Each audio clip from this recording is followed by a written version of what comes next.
Pertama-tama saya sampaikan yang terhormat pada Ketua Divisi Parasitologi, kemudian para senior guru besar yang hadir pada siang hari ini, para sejawat dosen, dan tentunya juga yang terhormat pada narasumber kita pada siang hari ini, yaitu Profesor Dr. Herwan R.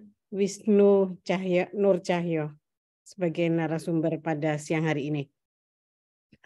Alhamdulillah pada siang hari ini kita bisa berkumpul, bisa hadir lewat Zoom, walaupun waktunya ini waktu-waktu ngantuk ya, Prof. Tadi ngabuburit ya, Prof.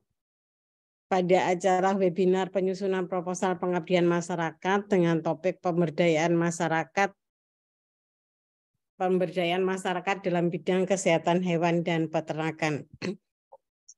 Sebenarnya pengabdian masyarakat itu skimnya banyak ya, mulai dari PKM, kemudian dari pemberdayaan, mulai pemberdayaan wilayah desa, pemberdayaan masyarakat dengan mahasiswa, dan pemberdayaan desa juga. Tetapi jujur Prof. Wisnu, saya sendiri itu biasanya berkutat pada proposal PKM, dan itu pun jarang diterima.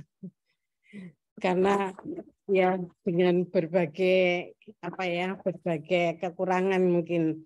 Oleh karena itu pada acara siang hari ini saya harapkan Prof. Wisnu bisa memberikan clue, trik ataupun apapun ya, bagaimana kita bisa menyusun proposal itu dengan baik sehingga nanti kita bisa diterima proposal Penmas yang kita ajukan. Untuk bidang FKH ini sangat dekat sebenarnya dengan masyarakat ya. Karena di daerah-daerah, di desa-desa itu banyak potensi-potensi lokal peternakan yang bisa kita dilakukan untuk pengabdian pada masyarakat ini dengan berbagai skim yang ada yang ditawarkan oleh Kemenristek-Dikti. Sebenarnya proposal pengabdian masyarakat ini sebenarnya kalau untuk FKH ini juga banyak yang mengajukan, dan juga sebenarnya ada seperti Prof. Purlina ini langganan untuk mendapatkan pengabdian, dana pengabdian masyarakat ya. Tetapi tidak hanya itu saja, maksudnya tidak merata seperti pada bidang penelitian. Oleh karena itu benar saya berharap semoga pada siang hari ini trik yang diberikan oleh atau Prof. Wisnu dalam menyusun proposal yang benar ini akan menjadi pengayaan ilmu pada kita yang hadir pada siang hari ini, dan semoga yang hadir pada siang hari ini yang mengajukan proposal semuanya dapat diterima. Amin. Demikian yang bisa saya sampaikan. Selamat berwebinar penyusunan proposal pengabdian benar masyarakat, dan saya nyatakan seminar webinar pada siang hari ini dibuka secara resmi. Demikian, wassalamualaikum warahmatullahi wabarakatuh. Waalaikumsalam warahmatullahi wabarakatuh. Baik, terima kasih Prof. Wiji atas sambutannya. Selanjutnya adalah sesi dokumentasi. Kepada hadirin dimohon untuk menyalakan kamera karena sesaat lagi akan dilaksanakan sesi dokumentasi, dan kepada panitia yang bertugas saya persilakan untuk mengambil gambar. Saya bantu hitung. Untuk yang pertama untuk slide 1, 1, 2, 3. Untuk slide selanjutnya 1, 2, 3. Baik, terima kasih. Ya, layaknya webinar yang pasti membutuhkan peran moderator, maka di sini saya akan mengundang Profesor Muhammad Yunus, Dokter Hewan Magister Kesehatan PhD, yang akan memandu jalannya pemaparan materi dan diskusi pada webinar hari ini. Kepada Prof. Yunus, apakah sudah bergabung bersama kami? Sudah, siap. Ya, baik. Karena moderator sudah siap, maka saya persilakan kepada Prof. Yunus untuk memandu jalannya pemaparan materi dan diskusi. Terima kasih. Oke, terima kasih, Saudari MC. Assalamualaikum warahmatullahi wabarakatuh. Bapak dan Ibu sekalian, waalaikumsalam. Salam sejahtera untuk kita semua. Yang saya hormati Ibu Ketua Departemen, Prof. Wiji, dan Ibu Ketua Divisi serta yang terhormat Profesor Wisnu Nur Cahyo, yang di tengah-tengah kesibukan beliau, riwa-riwi dari Jogja, Jakarta masih menyempatkan diri untuk hadir dan kemudian memberikan pencerahan dalam rangka webinar penyusunan proposal pengabdian masyarakat pada siang hari ini. Tak lupa saya mengucapkan terima kasih pada semua peserta yang hadir, dan untuk seminar atau webinar kali ini memang ini kita peruntukkan untuk bagaimana kita mempersiapkan penyusunan proposal pengabdian masyarakat dengan topik pemberdayaan kesehatan masyarakat dalam bidang kesehatan hewan dan peternakan. Sebelum webinar ini dan kemudian sharing, kemudian bagaimana cara menyusun proposal pengabdian kepada masyarakat, nantinya diharapkan dengan penyusunan ini bisa mengetahui trik-trik yang bagus, kemudian bisa menyusun proposal yang bisa bersaing dan dapat diterima. Alangkah baiknya saya bacakan latar belakang dan kurikulum PPT dari Profesor Dr. Hewan Wisnu Nur Cahyo. Beliau ini sudah tidak asing lagi bagi kita, khususnya di para dokter hewan dan kemudian para akademisi di lingkungan universitas di Indonesia, baik di Jawa maupun luar Jawa, karena beliaunya adalah anggota tim program penyusunan pengabdian masyarakat Ditristek Kemendikbud Jakarta, dan beliaunya ini adalah lulus dari Fakultas Kedokteran Hewan Universitas Gadjah Mada tahun 89, kemudian dilanjutkan dengan S2 dan S3 di Freie Universität Berlin, Jerman, lulus tahun 98. Kemudian postdoktoral di Hamburg University Berlin, Jerman, tahun 2004. Dan menjadi guru besar di Universitas Gadjah Mada. Kemudian beliau juga punya banyak pengalaman di bidang pengabdian masyarakat. Kemudian beliau juga menjabat sekretaris LPPM UGM 2004 sampai 2011. Kemudian tahun-tahun berikutnya sebagai ketua LPPM UGM itu sendiri tahun 2012, dan sebagai reviewer nasional pengabdian masyarakat Dikti sejak tahun 2006. Jadi pengalaman beliau ini yang sangat banyak, dan kemudian beliau juga merupakan tim inti dalam penyusunan baik itu buku panduan penelitian dan pengabdian masyarakat, Dikti dan Diksi, serta tim sosialisasi, dosen penggerak, dan duta kampus Merdeka Kemendikbudristek. Dan kemudian beliaunya juga merupakan reviewer nasional. Harapannya kalau sudah reviewernya sudah ikut turun tangan, harapannya proposal ini akan bisa berbicara banyak begitu ya dalam persaingan untuk mendapatkan pendanaan dari Kemendikbud. Tidak berpanjang lebar karena topik ini sangat menarik, kami persilakan Profesor Dr. Hewan Wisnu Nur Cahyo untuk memberikan pencerahan sekaligus juga bagaimana kiat-kiat serta bagaimana cara menyusun proposal pengabdian masyarakat, khususnya yang pada tahun ini merupakan tahun-tahun awal dalam program yang dimasukkan dalam website BIMA, sehingga ini diharapkan bisa menjadi strategi kita untuk menyusun proposal. Monggo Prof, kami persilakan Prof Wisnu sebagai narasumber yang juga sekaligus juga reviewer. Matur nuwun, monggo Prof. Oke. Baik, Assalamualaikum warahmatullahi wabarakatuh. Waalaikumsalam warahmatullahi wabarakatuh. Alhamdulillahirabbil alamin, wassalatu wassalamu ala asyrofil anbiya wal mursalin wa ala alihi washabihi ajmain. Yang saya hormati Ibu Ketua Departemen, Ibu Prof Wiji, ya, yang saya hormati Prof Puji, Prof Endam, Prof Yunus, Prof Hanafiah ini juga ada, Bapak Ibu semuanya, para guru besar di FKH UNER, dan para pengabdi semuanya, ya, yang ikut Zoom pada sore hari ini, siang hingga sore hari ini. Ya. Jalan sore di kampus FKH UNER yang hebat. Alhamdulillah ketemu dosen-dosen yang penuh semangat. Mari ikuti diskusi sambil istirahat. Semoga semuanya membawa manfaat. Siap. Ada berbantu nih loh. Ya, ini biar nggak ngantuk. Kalau kita serius nanti ngantuk ya. Nah, baik Bapak Ibu, saya mohon izin share bahan. Mudah-mudahan sudah bisa dilihat ya. Sampun. Baik Bapak Ibu, monggo sambil menata bantal ataupun guling sambil tidur ya. Kita bincang-bincang mengenai pengabdian kepada masyarakat.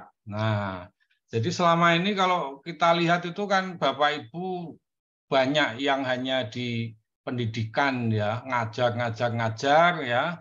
Kalau ngajarnya dapat amplop banyak, itu amplopnya nanti dikumpulkan, bisa dikilokan ya, seperti amplopnya Prof. Yunus itu banyak sekali itu. Nah, nih. Kemudian yang riset itu Prof. Wanti, Prof. Hanafiyah, ya, Pak Mustafa, Pak Mufasirin, ya. Ini kan banyak sekali risetnya ya, sampai nanti Scopusnya tinggi, H-index-nya tinggi. Nah, ada juga Bapak Ibu yang sukanya di pengabdian masyarakat.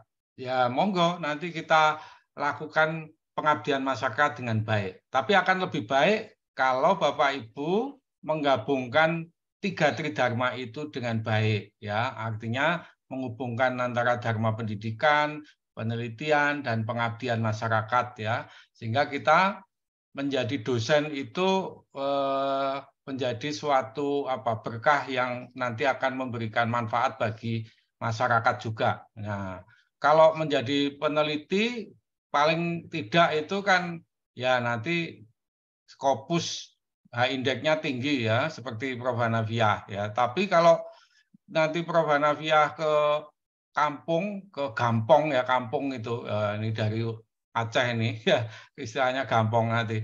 Nah, itu kan tidak akan ditanya H-index-nya berapa itu ya. Scopusnya berapa. Tapi kalau kita sering melakukan kegiatan pengabdian masyarakat, begitu rapat RT itu selalu disediakan tempat khusus untuk Prof. Yunus. Monggo ini, wah ini Prof. Yunus luar biasa. Ini sudah banyak mengabdi pada kami, membantu peternak dan sebagainya. Itu. Jadi manfaat yang ada di sini adalah apa? Sesuatu yang nanti memecahkan permasalahan bagi masyarakat, bagi petani, peternak. Ya, jadi kita bisa ikut membantu kesulitannya, ya, bermanfaat bagi sesama. Ya, khairun nas anfa'uhum linnas. Ya, ini saya kira satu hadis yang menjadi penguat kita para pengabdi ya, supaya kalau kita melakukan pengabdian itu tidak hanya pengap ya, pengap saja. Dianya uangnya nggak kunjung didapat.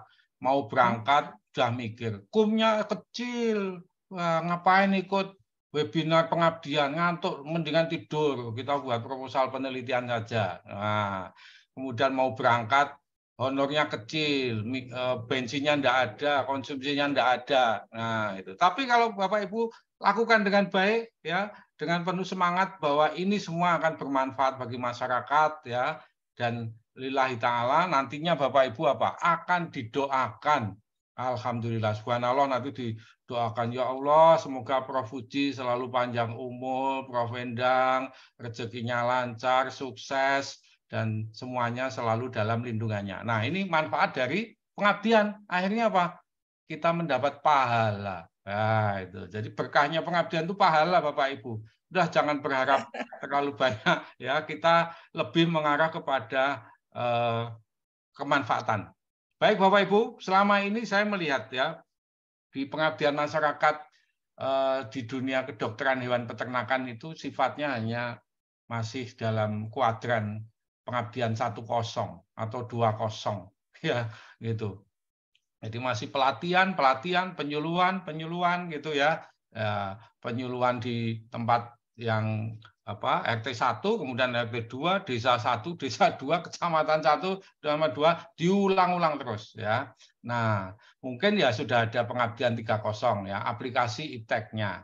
Nah, coba sekarang kita masuk di dalam pengabdian 40 ya. Ada penerapan ITEK, ilmu-ilmu yang terkait dengan masalah peternakan kesehatan hewan, ya, produksi inovasi dipadukan dengan pemanfaatan digital. Pengabdian 50 ini adalah masyarakat yang kita sasar itu sekarang sudah menggunakan inovasi digital. Nah, sehingga banyak hal yang bisa kita lakukan ya dengan mengadopsi atau menerapkan teknologi-teknologi digital ya. Ini Pak April dari BRIN, BP Litvat itu sudah membuat juga aplikasi itu yang bermanfaat bagi peternak. Nah, nanti dikembangkan lagi, mungkin dari FKH UNER nanti membuat aplikasi untuk kesehatan hewan, untuk anjing kucing, untuk mungkin kaitannya dengan perikanan dan sebagainya. Ditambah dengan pengabdian saat new normal, normal baru, pandemi, ya. FKH itu harus terdepan di dalam mengadaptasi masyarakat di era pandemi ini. Karena apa? Karena banyak penyakit zoonosis, ya, penyakit zoonosis. Banyak sekali stok-stok penyakit baru, ya. Mungkin emerging, re-emerging infectious disease nanti. Nah, kita sosialisasikan ke masyarakat bahaya penyakit zoonosis. Ya. Nah, Bapak Ibu, sekarang kita sudah masuk era kampus merdeka. Ya, ada 8 kegiatan kampus merdeka. Kemudian ada lagi indikator kinerja utama, IKU. Ya, pasti Bapak Ibu yang sebagai pengurus ini hafal. Ya, Kaprodi atau mungkin Kadep, ya itu hafal. Nah, di dalam pengabdian masyarakat ini ada beberapa yang terkait dengan IKU. Paling tidak nanti Bapak Ibu menyusun proposal, Bapak Ibu diminta untuk keterkaitannya dengan IKU 2. Mahasiswa mendapat pengalaman di luar kampus, ya. Dosen berkegiatan di luar kampus, ya. Praktisi mengajar di dalam kampus, ya. Kita undang praktisi, kepala desa, lurah, ya, kepala dinas itu mengajar di kampus. Nah, kemudian hasil kerja dosen digunakan masyarakat, ya. Jadi banyak kegiatan-kegiatan yang terkait dengan penerapan teknologi tepat guna itu dapat digunakan untuk masyarakat dan mendapatkan rekognisi internasional, misalnya di publikasi internasional. Ya. Kemudian kelas yang kolaboratif dan partisipatif, ya, IKU 7 ini, ya, ini sangat terkait karena di FKH itu kan mahasiswa kadang-kadang diajak ke lokasi peternakan, ya, ke rumah sakit hewan. Kemudian mungkin diajari grooming, diajari inseminasi buatan, ya. Mereka senang, tidak hanya teori. Nah, inilah yang tercipta nanti kelas yang kolaboratif dan partisipatif. Ya. Baik, Bapak Ibu, kita lanjut ke kalau tujuan, saya kira Bapak Ibu sudah paham semua mengenai tujuannya itu, dan prinsip dasar Bapak Ibu di dalam melakukan pengabdian itu mungkin tidak perlu yang jauh-jauh dulu. Ya, kalau di sekitar kita, sekitar rumah kita, sekitar kampus itu ada yang memerlukan bantuan kita, ya tentu ini akan kita garap terlebih dahulu, ya kita dahulukan, ya. Jadi basis kewilayahan, penerapan ITEK, ya berbasis pada penerapan ITEK dan permasalahan yang ada di masyarakat, ya. Jadi basisnya satu ada service learning, ya. Artinya kita memberikan satu pelayanan community service, ya, yang sesuai dengan pelayanan basis dari keilmuan kita. Tapi ada juga permasalahan yang ada di masyarakat, ya, kita memberdayakan masyarakat supaya mereka lebih berdaya, ya, di dalam misalnya program peternakan dan kesehatan hewan. Nah, proposal sekarang baik penelitian maupun pengabdian masyarakat itu banyak yang harus melibatkan dari perguruan tinggi yang lain. Jadi tim pengusul itu harus dari salah satu anggotanya itu dari perguruan tinggi yang lain. Yang monotahun itu yang PKM itu bisa ya bisa tidak ya, tapi kalau yang KKN, hibah KKN itu salah satu anggota pengusulnya itu dari perguruan tinggi yang lain ya. Yang multi tahun semua harus melibatkan dari perguruan tinggi yang lain ya sebagai anggota. Kemudian kita harus bersinergi, multidisiplin, ada investasi kepada mitra ya, minimal itu 40% ya. Kemudian dengan target capaian yang terukur yang dapat dikuantifikasikan ya. Kemudian kita juga harus mengajak mahasiswa. Untuk yang monotahun itu 2 orang mahasiswa, untuk yang multi tahun itu 4 orang mahasiswa ya, dengan 2 IKU ya, tadi saya sebutkan ya, IKU 2 itu apa, IKU 3 apa ya. Kemudian kegiatannya ini berkelanjutan ya, artinya apa Bapak Ibu, nanti sebelum kegiatan pengabdian masyarakat ini selesai, kita siapkan siapa yang akan melanjutkan. Nah, saya sering melihat ya kegiatan-kegiatan teman-teman di FKH itu kegiatannya hanya seperti sinterklas ya, hanya bagi-bagi mungkin obat dan sebagainya ya, setelah itu pindah lagi ya. Nah, mari kita coba dengan skema dikti ini yang berkelanjutan. Artinya disiapkan bagaimana masyarakatnya, tokoh-tokoh peternakannya, mungkin yang nanti akan melanjutkan kalau sudah kegiatan ini selesai, kita siapkan mahasiswa sebagai tim pendamping yang melalui program kegiatan masyarakat yang lain. Nah, ini terkait klaster Bapak Ibu, ya, Universitas Airlangga, ya, seperti dengan UGM itu masuk di dalam klaster mandiri. Ya, klaster ini basisnya adalah dari Sinta, Bapak Ibu. Jadi kalau Bapak Ibu sekarang ini semua data penelitian, pengabdian, dan luaran penelitiannya itu semuanya masuk di Sinta. Nah, oleh karena itu, Bapak Ibu nanti di dalam program-program pengabdian masyarakat ya mengajak kolaborasi dengan perguruan tinggi yang berada di bawahnya, klaster yang ada di bawahnya untuk yang multi tahun ya. Syukur-syukur yang masih binaan ini ya. Kemudian Bapak Ibu harus sering melihat di BIMA ya, baik penelitian maupun pengabdian masyarakat. BIMA ini adalah spesies baru ya, satu program pengganti Simlip Tapmas ya, sistem penelitian pengabdian masyarakat. BIMA adalah basis informasi manajemen penelitian dan pengabdian kepada masyarakat. Nah, kita sudah menyusun ya BIMA ini sudah sekitar setahun yang lalu ya, namun demikian tentu ada beberapa kendala. Nah, Bapak Ibu tentu harus bersabar ya, karena basisnya Sinta ini adalah data-data dari Bapak Ibu ya yang ada di Sinta ya. Jadi Bapak Ibu harus mengupdate data di Sinta, kemudian nanti juga sinkronisasi di pangkalan data pendidikan tinggi PD Dikti ya, dan nanti akan diadop ke BIMA. Ya, jadi kalau Bapak Ibu di PD Diktinya masih bermasalah, nanti Bapak Ibu dapat kontak dengan operator yang ada di Universitas Airlangga ya, nanti akan update ya, termasuk mahasiswa yang terlibat, karena seringkali nomor mahasiswanya itu tidak sinkron ya, jadi datanya itu harus disinkronkan dulu ya, data-data mahasiswa yang terlibat. Nah, Bapak Ibu sebagai ketua di penelitian ya itu dapat mengajukan hibah ini ya di dalam hibah pengabdian masyarakat. Jadi Bapak Ibu nanti sebagai ketua di penelitian itu dapat menjadi anggota juga di proposal yang lain di penelitian, kegiatan penelitian. Kemudian yang pengabdian satu sebagai ketua, satu sebagai anggota di skema yang lain.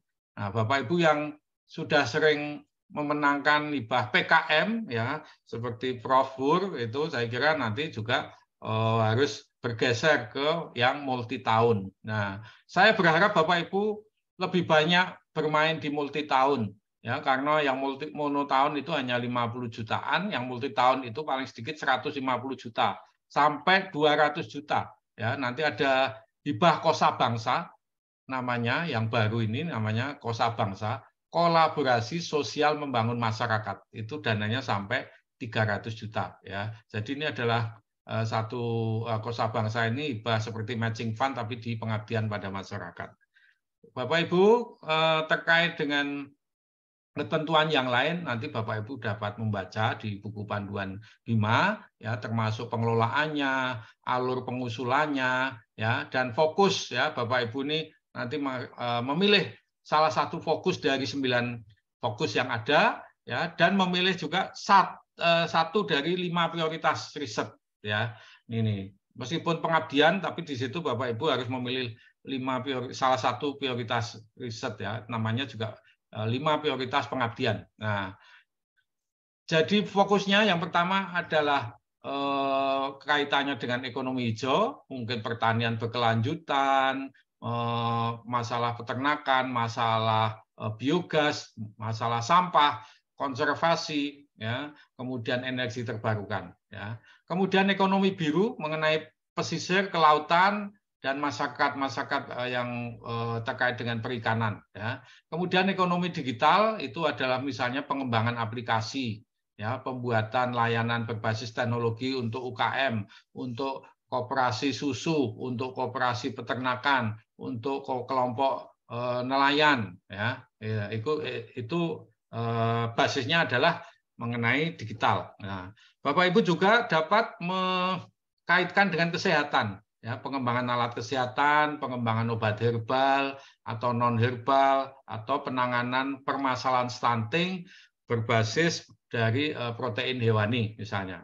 Kemudian pariwisata, misalnya Bapak Ibu mengembangkan desa-desa wisata ya, atau agrowisata ya. Nah, nanti juga dapat dikombinasikan dengan pengembangan terkait dengan database ataupun aplikasi yang lain. Nah, Bapak Ibu, ini skemanya pengabdian masyarakat kita bagi 3. Yang pertama pemberdayaan berbasis masyarakat, itu monotahun kita bagi menjadi program kemitraan masyarakat PKM. Pemberdayaan masyarakat pemula ini Bapak Ibu tidak diperbolehkan karena ini klaster yang binaan ya. Tapi yang bawahnya ini adalah pemberdayaan masyarakat oleh mahasiswa PMM ya. Nah, ini KKN ya, namanya KKN sekarang nama di sini ini adalah PMM. Kemudian pemberdayaan masyarakat berbasis kewirausahaan, misalnya kewirausahaan berbasis mahasiswa, ya, melatih adik-adik mahasiswa untuk berwirausaha. Kemudian pemberdayaan mitra usaha produk unggulan daerah, ya, PM UPUD, ya, unggulan daerah di Jawa Timur, misalnya kopi dari Jember, ya, kemudian coklat, ya. Kemudian batik di Bojonegoro, Tuban, ya, mungkin juga produk-produk yang lain. Ya. Pengembangan usaha kampus, ya, saya sangat bangga sekali karena pernah juga monef ya, pengembangan usaha yang dilakukan di Departemen Reproduksi ya, apa dulu namanya departemen atau bagian reproduksi FK UNER ya, usaha kampus yang dari semen beku itu. Produksi semen beku itu pernah memenangkan ya, seperti PUK meskipun namanya lain ya. Kemudian pemberdayaan berbasis wilayah itu ada 2, pemberdayaan desa binaan PDB dan pemberdayaan wilayah atau PW. Desa binaan itu adalah hilirisasi riset ke program pengabdian ini, sedangkan pemberdayaan wilayah PW ini basisnya adalah kerjasama dengan Pemda. Ya. Baik Bapak Ibu. Jadi untuk yang PKM, kemitraan masyarakat yang monotahun, yang 50 jutaan itu, Bapak Ibu bisa mengajak anggota dari perguruan tinggi yang lain atau tidak, ya, dimungkinkan ini. Sementara untuk yang KKN 75 juta, Bapak Ibu ini wajib ya mengajak dari perguruan tinggi yang lain sebagai anggota, termasuk yang multi tahun ini juga wajib. Ya. Nah sekarang yang PKM 50 juta, yang PMM KKN tadi 75 juta ya, dengan menyelesaikan 2 bidang masalah. Mitranya cukup 1 saja ya. Nah, untuk yang multi tahun ini 150 jutaan ya. Ada juga yang 200 juta itu yang pengembangan usaha kampus dan pemberdayaan wilayah. Ini 200 juta. Nah, Bapak Ibu, untuk yang terkait dengan ini yang multi tahun nanti Bapak Ibu harus perhatikan dana pendamping ya, dana pendamping yang mungkin diperlukan dari mitranya, mungkin juga dari kampus ya, mungkin juga dari Pemda. Kita mulai dengan yang pemberdayaan masyarakat berbasis masyarakat ya, pemberdayaan berbasis masyarakat ini 1 ketua 2 anggota ya, 1 ketua 2 anggota. Nah, untuk yang monotahun ini Bapak Ibu jabatan ketua pengusul ini dengan minimal jabatan fungsional asisten ahli ya. Untuk ketuanya ya, dengan Sinta skor 50 ya, Saintek, dan 25 untuk sosial humaniora. Jadi saya kira nanti di FK UNER sudah banyak yang lolos ya, karena ini 50 ya, Sinta skornya hanya 50, cukup terjangkau lah ya.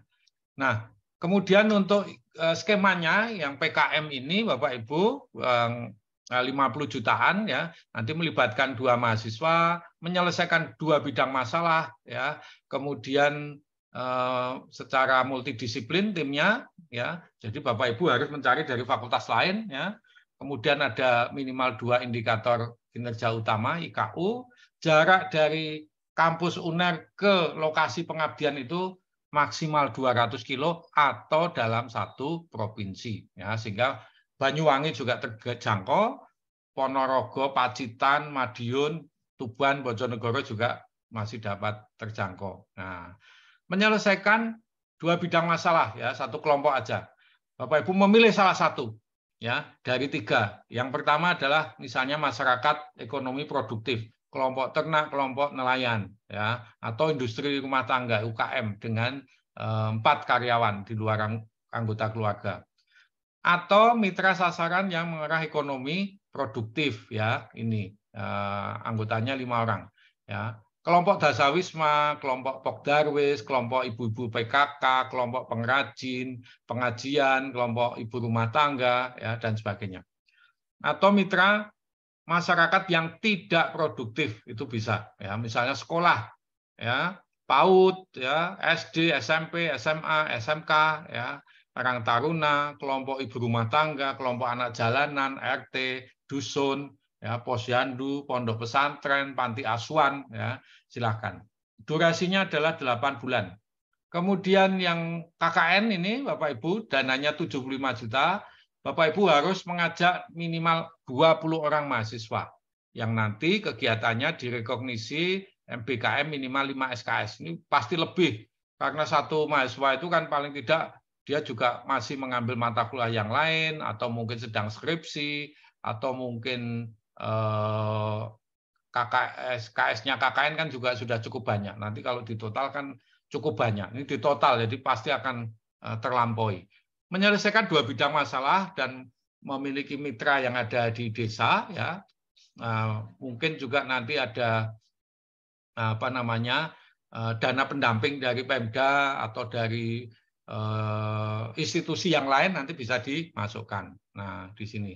Nah, nanti salah satu timnya itu sebagai dosen pembimbing lapangan. Nah, salah satu anggotanya ini harus dari perguruan tinggi yang lain. Nah, misalnya 15 orang ini dari UNER, FK UNER. Nah, 5 orang itu dari FKH UWKS misalnya. Nah, itu bisa ya. Atau mungkin dengan PTS yang lain. Nah, ini jadi Bapak Ibu dipersilahkan berkolaborasi dengan perguruan tinggi yang berada di klaster di bawahnya. Ya. Nah, luarannya yang pertama peningkatan kebudayaan, ya. Kemudian yang kedua artikel jurnal pengabdian kepada masyarakat. Nah, Bapak Ibu, saya mohon untuk selalu melaporkan, menulis jurnal itu terkait pengabdian masyarakat, ya. Seringkali kan yang pengabdian yang sifatnya insidentil, tapi Bapak Ibu lupa menulisnya dalam bentuk jurnal, ya. Laporkan aja itu daripada membuat laporan itu, tapi ditulis dalam bentuk jurnal juga, supaya apa? Nanti Sinta indeks Bapak Ibu akan meningkat karena basisnya jurnal-jurnal yang terakreditasi Sinta itu, Sinta 5 atau Sinta 6, nanti akan dapat meningkatkan reputasi Bapak Ibu, ya. Nah, dan juga sebutkan saja jurnalnya apa, ya, artikel publikasi media massa apa, ya, Tribun Surabaya atau mungkin apa, jurnal apa, koran apa, ya, bisa juga cetak atau elektronik. Ya. Video kegiatan diunggah di YouTube. Nah, Bapak Ibu juga dapat membuat luaran tambahan, ya, HKI, metode teknologi tepat guna, buku ber-ISSN, ISBN, ya, inovasi teknologi, bahkan mungkin publikasi internasional, ya, karena di situ Bapak Ibu mendapatkan data banyak dari pengabdian ini, ya, datanya dipublikasikan di jurnal penelitian, ya, yang mungkin terindeks Scopus, ya. Itu Bapak Ibu. Nah, Bapak Ibu untuk yang skema multi tahun anggotanya ini 4 orang, ya, 3 orang, 1 ketua, 2 atau 3 sebagai anggota, ya, 1 orang nanti salah satunya dari perguruan tinggi yang lain, dan melibatkan 4 mahasiswa. Nah, ini minimal jabatannya adalah lektor, ya, dengan cinta minimal 50. Nah, Bapak Ibu yang pertama KBM, ya, kewirausahaan berbasis mahasiswa. Nanti Bapak Ibu mengajak adik-adik mahasiswa yang ada di FK UNER, ya, diajak berwirausaha minimal 20 orang mahasiswa, ya, diajak wirausaha, ya, dana dari Dikti 150 juta, ya, nanti sharing dana dari perguruan tinggi 20 juta, nah, dari LPPM UNER, ya, nanti mahasiswa dilatih, ya, dilatih misalnya yang terkait seperti pet shop, ya, terkait dengan grooming, mungkin terkait dengan menjual makanan, minuman berbasis susu, ya, makanan yang terkait dengan Korea sekarang ini sangat disukai anak-anak muda, ya, ada rameon, jajangmyeon, tteokbokki, ya, macam-macam makanan-makanan, ya, atau minuman, kopi, ya, kafe-kafe, ya, itu juga bisa. Ya, kopi-kopi. Nah, ini. Jadi ini suatu hal yang menarik, ya, kita melatih adik-adik mahasiswa. Dari 20 orang 1 tahun hanya disyaratkan lolos, ya, 5 orang menjadi wirausaha mandiri atau tenant outwall. Nah, indikatornya apa? Mereka memiliki pembukuan yang baik, ada cash flow-nya yang baik meningkat, ya. Kemudian mereka pengetahuannya juga makin meningkat mengenai kewirausahaan, ya. Nanti Bapak Ibu bisa tentukan, ya, menggunakan seperti kuesioner, pre dan post, ya, mengenai kewirausahaan ini. Bapak Ibu bisa mengundang, ya, motivator yang sudah berhasil di dalam kewirausahaan, ya, misalnya yang sukses pet shop, ya, sukses, ya, grooming, ya, kemana-mana dia sudah bisa wirausaha. Nah, itu diundang caranya grooming yang baik itu seperti apa, cepat, ya, dan nantinya akan memberikan satu manfaat bagi adik-adik mahasiswa. Itu dananya setiap tahun 150, ya. Kemudian yang kedua, kalau tadi mahasiswa, sekarang dosen yang berkelompok di dalam satu unit pusat studi, pusat penelitian atau pusat kajian, atau departemen atau divisi juga boleh, ya. Tetapi ini tidak boleh yang baru berdiri, harus yang sudah jalan dan memiliki pusat-pusat ini memiliki untuk pengembangan usaha kampus ini, ya, yang memiliki kegiatan yang sudah berjalan, ya. Dananya untuk pengembangan usaha kampus ini adalah 200 juta, ya. Dan dari perguruan tinggi 30 juta, ya. Ini misalnya pengembangan usaha kampus yang terkait tadi seperti yang biaya reproduksi, ya, atau mungkin yang di RSH ini, ya, bisa dikembangkan, misalnya punya sesuatu keunikan berbasis apa, ya, nanti dari sharing dari perguruan tingginya 30 juta per tahun, ya. Jadi harus ada keunikan, melibatkan mahasiswa juga. Nah, ini sebagai income generating unit di FK UNER, ya, silakan, ya. Basisnya bisa rumah sakit, bisa divisi, ya, bisa tingkat departemen. Yang penting usahanya ini harus sudah jalan, ya, paling tidak 2 tahun, ya, ini. Nah, kemudian tadi yang kelewatan, ya, pemberdayaan mitra usaha produk unggulan daerah, PMUPUT, ya.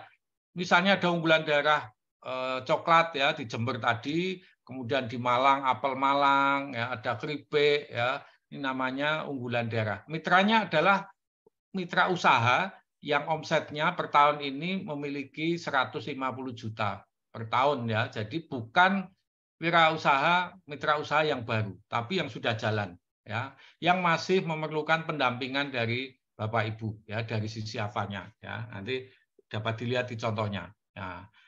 Mitra yang dilibatkan itu minimal 20 orang, ya, misalnya satu kelompok peternak, ya, isinya ada 20 kelompok misalnya. Nah, mitra yang usaha, maaf, ini mitra yang dilibatkan minimal 2 unit usaha tadi yang senilai 150 juta omsetnya, ya. Kelompok lingkup yang berbeda, ya, ini. Jadi ini dapat diusulkan, nanti contoh-contohnya cukup menarik, ya, di belakang. Nah, ini yang basisnya wilayah Bapak Ibu, ya, 1 ketua 3 anggota, ya. Kemudian basis wilayah ini yang di maksimal dana dari DRTPM ini 200 juta, ya. Ada sharing, ya, kalau PW ini Anda sharing dari Pemda, ya, sharingnya bisa in cash atau in kind, tapi Bapak Ibu sebetulnya kan tidak minta uangnya, kita hanya bekerja di satu wilayah, ya. Misalnya ada kegiatan di suatu kabupaten, ya, di kecamatan, misalnya di Kabupaten Lamongan di sana. Ada atau tidak ada dana dikti, Dinas Peternakan kan mesti akan ada program di sana, misalnya pengendalian PMK di sana. Nah, kita hanya minta surat dari Dinas Peternakan, Pak, kami akan berbagi tempat di wilayah pengabdian kami. Nah, karena dari dikti itu diminta untuk ada dana pendamping, ya, kita minta suratnya saja, ya, suratnya aja ditulis di situ, ya, 100 juta. Nah, kemudian nanti mengajak adik mahasiswa 4 orang, ya, minimal, kemudian direkognisi, dan kelompoknya itu ada 2, ya, minimal 20 orang, ya, 20 orang. Nah, yang digarap adalah desa, ya, atau kelurahan dengan bidang masalah setiap tahun bisa berbeda, ya, bisa kesehatan hewan, pendidikan, lingkungan, produksi pertanian, ya, selama 3 tahun. Jadi berganti-ganti begitu. Jadi tidak hanya melulu hanya peternakan kesehatan hewan, tapi dapat dengan program yang lain. Kalau Bapak Ibu punya riset yang dihilirisasi ke pengabdian, ini melalui program pemberdayaan desa binaan PDB, ya, dananya 150 juta, ya, kemudian dari perguruan tinggi ini 10 juta, ya.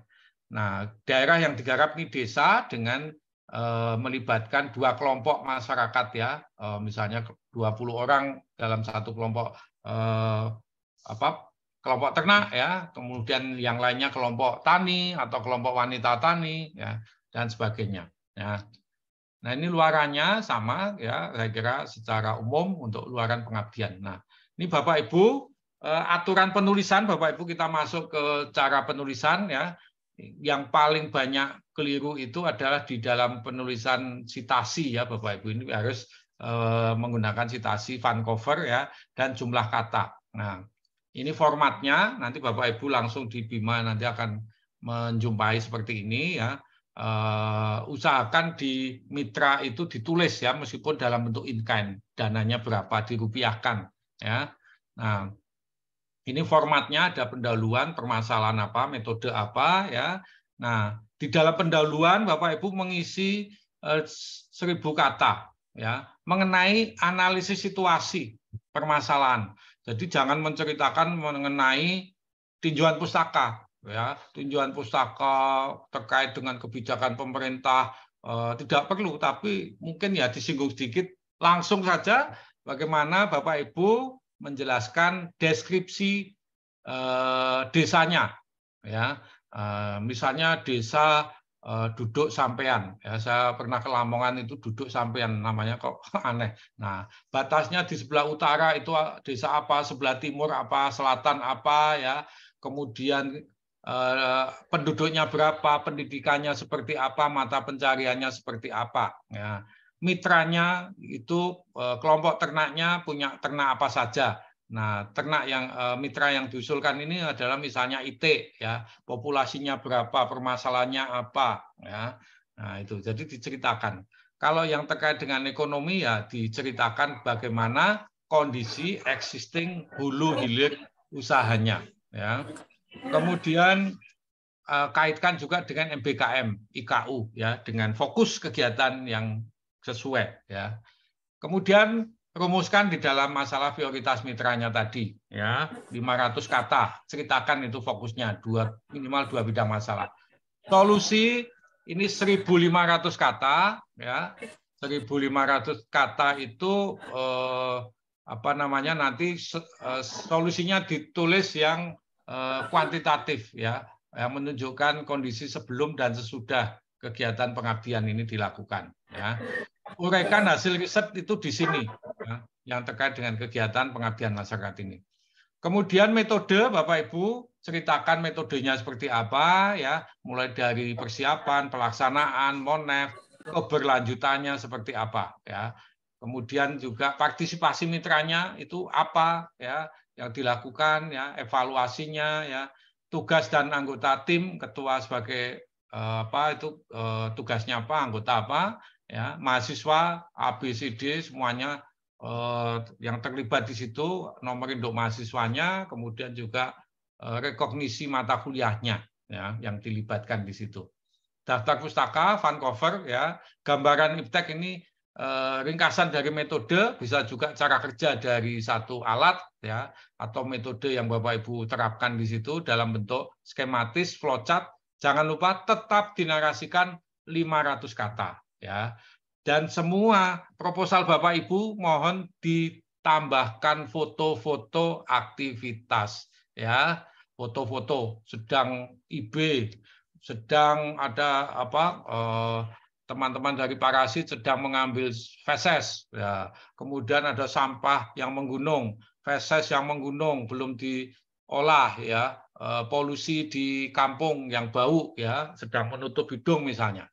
Jangan foto selfie, ya, di depan kecamatan, kelurahan, ya, apalagi sarangeo atau mungkin foto 2 jari, ya. Jadi nggak perlu Pak Yunus, nggak perlu 2 jari, ini tahun politik, nanti 2 jari diartikan lain, ya.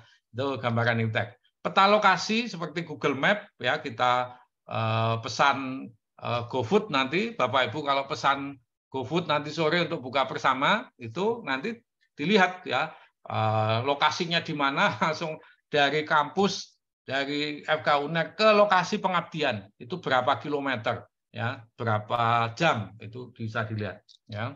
Lampiran biodata diambil dari Sinta, gambaran teknologi, peta, surat pernyataan ada 2, kesediaan mitra, tanda tangan itu di atas meterai 10.000, dan originalitas usulan, ya, ditandatangani ketua pelaksana ini, ya.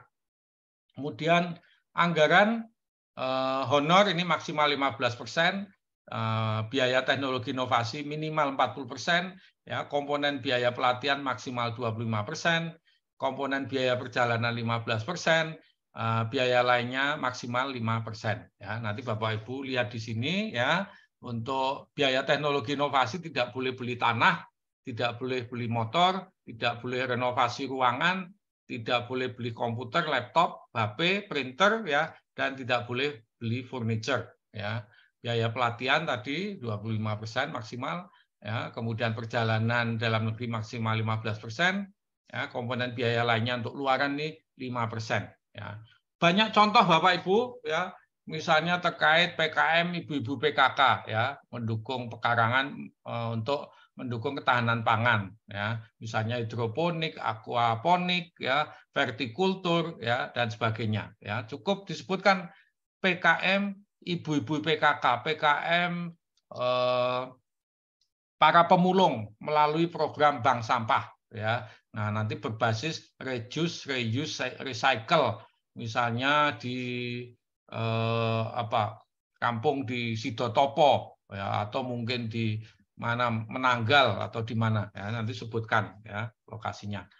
PKM pemberdayaan masyarakat dalam pemanfaatan limbah, ya, menjadi pupuk padat dan cair di mana, ya, misalnya di Gresik itu, ya, nanti ada teknologinya apa, ya. PKM kelompok wanita peternak dalam pemanfaatan teknologi reproduksi sapi, ya, misalnya di situ Bapak Ibu nanti mengajak para peternak di situ ya, yang mungkin nanti akan dilatih ya, bagaimana peternak yang baik ya, mengolahan pakan, mengolah limbahnya dan sebagainya. Nah, nanti Bu, Bapak menerapkan ipteknya terkait dengan inseminasi buatan, pengolahan pakannya bagaimana. PKM kelompok peternak dalam pengolahan produk berbasis susu ya, susu macam-macam, ada yogurt, ada es krim ya, gelato ya, macam-macam ya. PKM pendampingan kelompok peternak dalam menyiapkan hewan kurban yang asuh ya. Nah, nanti di mana sebutkan ya teknologinya, mungkin kita punya teknologi untuk menjatuhkan sapi hewan kurban ya, mendeteksi penyakit-penyakit ya dengan terkini ya, apa namanya, mungkin penyuluhan pelatihan ya, bagaimana yang baik untuk meriksa daging-daging yang sehat ya, itu. PKM pemberdayaan peternak dalam penanganan pengendalian lalat. Nah, ini ya, banyak teman-teman di parasit ini terlibat ya, ada teknologi untuk pengendalian populasi lalat ya. Pak Agus ini jagonya ini. PKM kelompok ibu Dasawisma dalam ini untuk aplikasi misalnya hidroponik, tapi nanti RT 1 membuat hidroponik kangkung, RT 2 selada ya. Kemudian nanti di ujung jalan ada warung apa namanya organik ya. Nah, nanti dibuatkan aplikasi ya oleh fakultas dari IT ya, buatkan aplikasinya, pesan kangkung sekian ikat ya, pesan cabai bayam ya, tinggal dipencet-pencet ya, menggunakan medsos misalnya, medsos nanti dikirim langsung naik sepeda motor ya. Nah, ini menggunakan aplikasi ya. Nah, ini ada ipteknya Pak. PKM pemberdayaan kelompok wanita nelayan ya, menghasilkan produk olahan berbasis ikan. Ada nugget ikan, sosis ikan, ada kerupuk ya, macam-macam. Ada seperti bandeng dan sebagainya. Kelompok PKM kelompok peternak pembuatan pakan berbasis limbah pertanian ya. Nah, industri ini di Papua ya. Kemudian penerapan teknologi pembuatan kompos dari sampah organik dan kotoran sapi ya. Ini jadi diolah nanti ya, jadi kompos padat, kompos cair atau vermi kompos ya. Nah, kalau ini yang multi tahun ya, misalnya yang kawasan kopi karena di daerah Jember ya. Ini yang saya lakukan di Alor di NTT ya. NTT di Pulau Alor ya. Saya ini dinobatkan menjadi bangsawan Alor. Jadi saya memakai baju bangsawan Alor ya. Ada apa namanya, umbul-umbul di atasnya mahkota ini. Saya membawa panah di sini ya, siap memanah para wanita Alor gitu ya. Nah, ini misalnya digabungkan dengan produk usaha yang lain ya. Songket apa namanya, tenun. Ini ada mesinnya. Ini karena multi tahun jadi harus ada multi tahun, ini ada mesin-mesinnya. PM Uput ya, unggulan daerah pengembangan usaha berbasis tiwul atau mokaf ya, mulai dari apa namanya, hasil olahannya roti, brownies ya, tiwul, atau mungkin yang masih mentahan ini ya, tiwul instan ini ya, ini bisa dibuat ya modelnya ya. Ini unggulan daerah kawasan kampung ternak domba Wonosobo, Dombos. Wah, situ ya kan menarik sekali kan, apa yang diolah dari pakannya, mungkin dari sengon di situ ya, daun-daunnya ya. Nah, nanti bisa diterapkan ya ipteknya, misalnya kandang yang sehat baik ya, itu percontohan ya, mungkin tidak sebesar ini tapi hanya percontohan. Unggulan daerah daging sei sapi ini teman-teman di NTT ini di Kupang Kupang di sana ya, menyiapkan daging tapi nanti kaitannya produk dari sei sapi ya ini.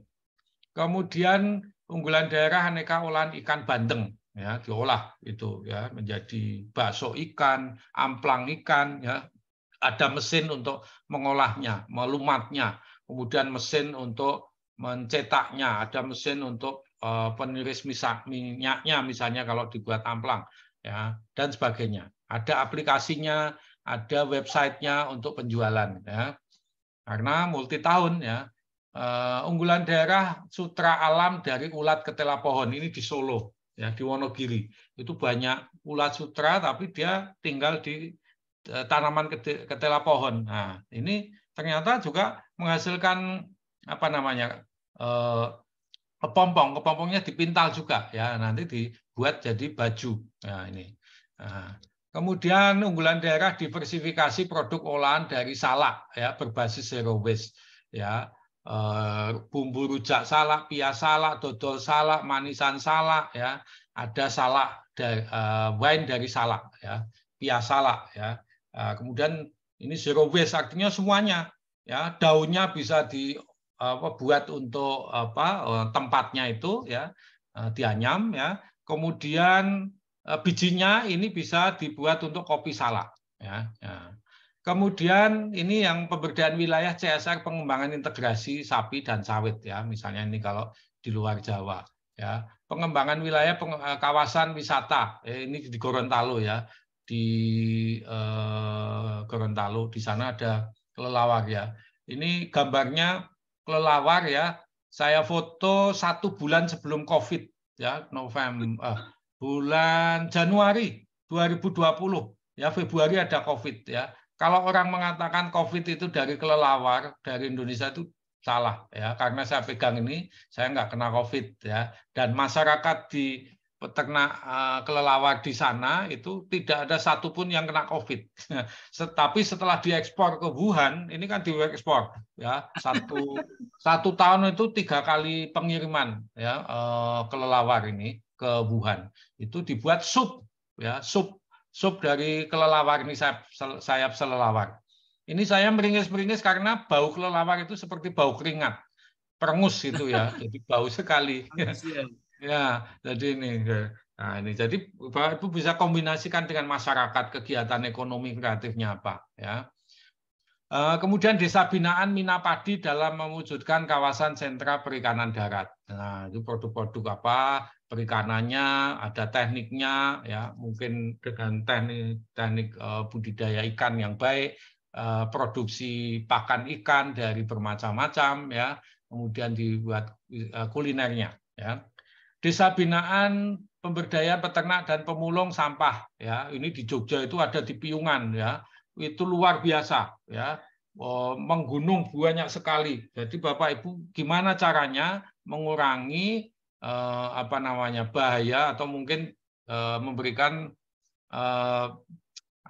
pelatihan, ya, penyuluhan pada para pemulung yang tinggal di situ, ya, misalnya terkait dengan hewannya, mungkin dibuatkan satu kandang kumpul, limbahnya dibuang yang baik, diolah, ya, fesesnya jadi biogas dan sebagainya, ya. Desa binaan pengembangan kawasan daerah penyangga Taman Nasional. Nah, ini saya buat juga di Waikambas. Jadi saya membuat desa binaan di Waikambas, Taman Nasional Waikambas di sana. Nah, saya ngajak kelompok sadar wisata. Jadi pemberdayaan kader wisata itu kan bisa dimulai dengan identifikasi potensi wisatanya di sana. Ya, saya mengajak ini untuk menelusuri jalur hiking, jalur pengamatan, ya, pakai binokuler dengan kamera di foto, ya, ada burungnya, ada satwa liar lainnya, ada gajah dan sebagainya. Ya, kemudian disiapkan juga homestay-nya di sana yang baik, ya, satu rumah menyediakan 1 kamar yang baik sesuai standar seperti hotel gitu, ya, yang spraynya bagus, ya, ada sandalnya, kemudian toiletnya bersih dan sebagainya, ya, itu dihuni gitu. Nah, ternyata jalan juga homestay tersebut. Nah, setelah sampai di sana ada yang dinikmati. Yang dinikmati apa? Kuliner masakan yang ada di sana, ya, makanannya apa, makanan khas desa apa, ya. Nah, kemudian ada yang dibawa pulang souvenir. Ya, souvenir dari masyarakat di sekitar kawasan hutan tersebut, sehingga dia tidak merambah ke hutan lagi, ya. Mereka membuat kegiatan yang nanti melibatkan kader wisata. Nah, kemudian jalurnya dan sebagainya nanti dibuatkan satu aplikasi, ya, sehingga nanti atau website, ya.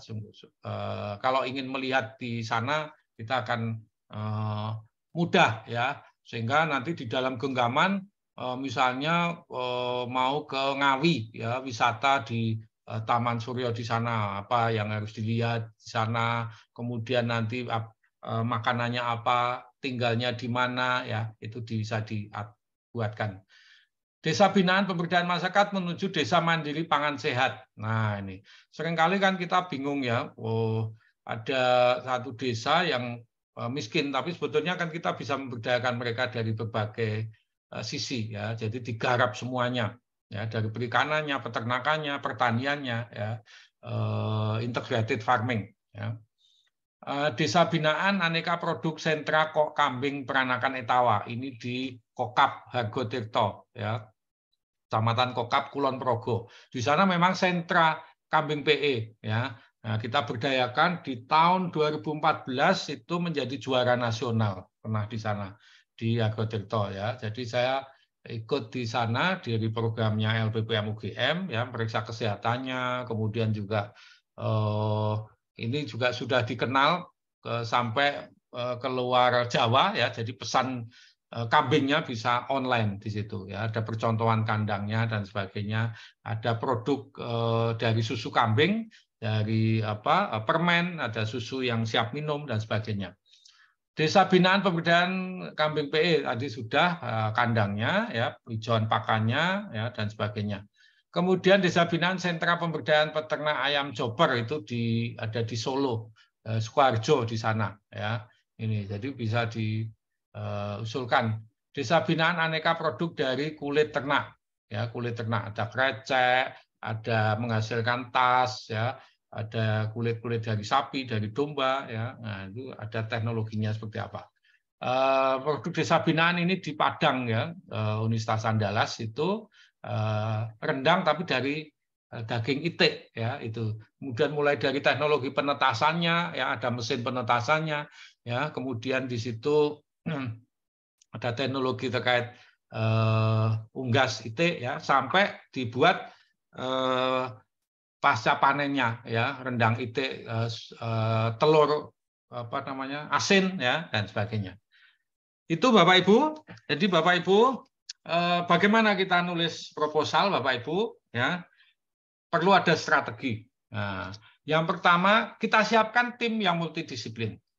Tentu Bapak Ibu tidak boleh hanya dari FKH, ya. Satu sebagai ketua Bapak Ibu nanti mungkin mengajak satu lagi anggota dari FKH, tapi anggota yang kedua ini harus dari fakultas yang lain, ya. Kemudian untuk yang multidisiplin yang multi tahun, nanti anggota yang ketiga ini dari perguruan tinggi yang lain, ya. Jadi S itu siapkan tim yang multidisiplin, T itu temukan mitra yang sesuai dengan skema hibah, ya. Jadi Bapak Ibu harus menyesuaikan, jangan asal ngambil mitra tapi yang sesuai. Kalau mitranya untuk yang monotahun kan cuma kelompok saja, ya, kelompok kecil, ya, kelompok RT RW atau mungkin kelompok masyarakat 5 orang aja sudah cukup, ya. Beda dengan yang multi tahun nanti desa, ya, gitu. Kemudian R itu resmikan surat kesediaan mitranya itu dengan menggunakan materai 10.000, ya, itu sudah sah. Syukur-syukur nanti dibuatkan stempel di depan pasar Wonokromo atau di depan pasar mana itu ada buat stempel, ya, misalnya peternak itik, ya, di desa mana, ya, kecamatan mana, ya, kabupaten mana, itu sudah resmi sah, ya. Kemudian atur jumlah kata proposal itu sesuai dengan bagiannya, ya. Di situ kan sudah jelas, ya, untuk ringkasan berapa, pendahuluan, solusi, metode itu berapa, ya. Usahakan sama. Kalau nggak sama ya 1, 2 lebih kurang itu masih boleh, ya. Kemudian tetapkan target capaian yang terukur kuantitatif, ya. Jadi misalnya peningkatan pemahaman, ya, digunakan post-test itu, ya, sebelum dan sesudah, ya, pre-test, post-test itu, ya, mungkin juga dengan Google Form atau apa, ya. Nah, nanti dilihat, ya, berapa peningkatannya, berapa persen pemahamannya, berapa kilo produksinya, berapa kilometer pemasarannya, berapa orang yang terlibat, ya, berapa jam kegiatan pelatihan, ya, berapa alat yang diberikan, semuanya yang kuantitatif. Estimasikan anggaran untuk investasi mitra minimal itu adalah 40%, jadi lebih dari 40%, itu lebih bagus ya. Nanti bisa digunakan semuanya yang kaitannya dengan pendukung kegiatan di mitra tersebut ya, selain alat-alatnya ya. Kemudian gambaran iptek yang jelas sesuai kepakaran ya. Jadi Bapak Ibu yang memiliki kepakaran tertentu ya tentu di dalam proposal harus sesuaikan ya. Kalau perlu ekonomi, anggotanya dari ekonomi ya. Kalau perlu kaitannya hukum, anggotanya dari hukum ya. Kaitannya ikan ya mungkin dari ikan, mungkin ya KH masih ada hubungannya lah dengan ikan ya. Jadi sesuaikan itu. Nah, kemudian yang I adalah insya Allah proposal Bapak Ibu akan didanai. Amin. Baik Bapak Ibu ya. Saya kira itu yang dapat saya sampaikan, mudah-mudahan bermanfaat ya, kurang lebihnya mohon maaf, dan FKH UNER itu selalu ada di hati. Ya. Dosen-dosennya itu ramah dan baik hati. Ya. Terima kasih sudah menanti. Marilah mengabdi tiada henti. Terima kasih. Billahi taufiq wal hidayah. Wassalamualaikum warahmatullahi wabarakatuh. Waalaikumsalam warahmatullahi wabarakatuh. Yang menarik itu di samping Jadi isi. ngantuk ini. Iya, yang menarik di samping isi materinya juga pantun terakhirnya itu menarik. Ya nggak ngantuk. Oke, Bapak Ibu sekalian saya hormati para peserta webinar siang hari ini. Kita sekarang masuk pada sesi tanya jawab, dan saya pikir banyak Bapak dan Ibu sekalian yang masih ada beberapa hal yang ingin disampaikan. Mumpung ini ada pakarnya Prof. Wisnu, sehingga harapannya nanti akan semakin baik dan lancar dalam membuat proposalnya. Kami persilahkan Bapak Ibu sekalian bisa mengajukan pertanyaan baik melalui chatting box maupun bisa langsung raise hand. Monggo, kami persilahkan untuk memanfaatkan waktu yang sangat singkat ini, sehingga diharapkan nanti informasinya bisa menjadi panduan atau dari hal yang bisa memperbaiki baik yang proposal yang sudah siap dan ternyata ada kekeliruan sana sini bisa diperbaiki. Monggo silakan. Mumpung ini ada Prof. Wisnu sebagai tim pakar dari pengabdian masyarakat dari Ditristek Kemendikbud. Monggo. Ya Prof. Yunus, mohon minta waktu untuk monggo Prof. Lili. Monggo, ini ada Prof. Lili mau tanya. Monggo, langsung aja, Bro. Matur nuwun Prof. Wisnu atas arahan yang sangat jelas sekali dan saya jadi tidak ngantuk ini ya. Matur nuwun Prof. Wisnu.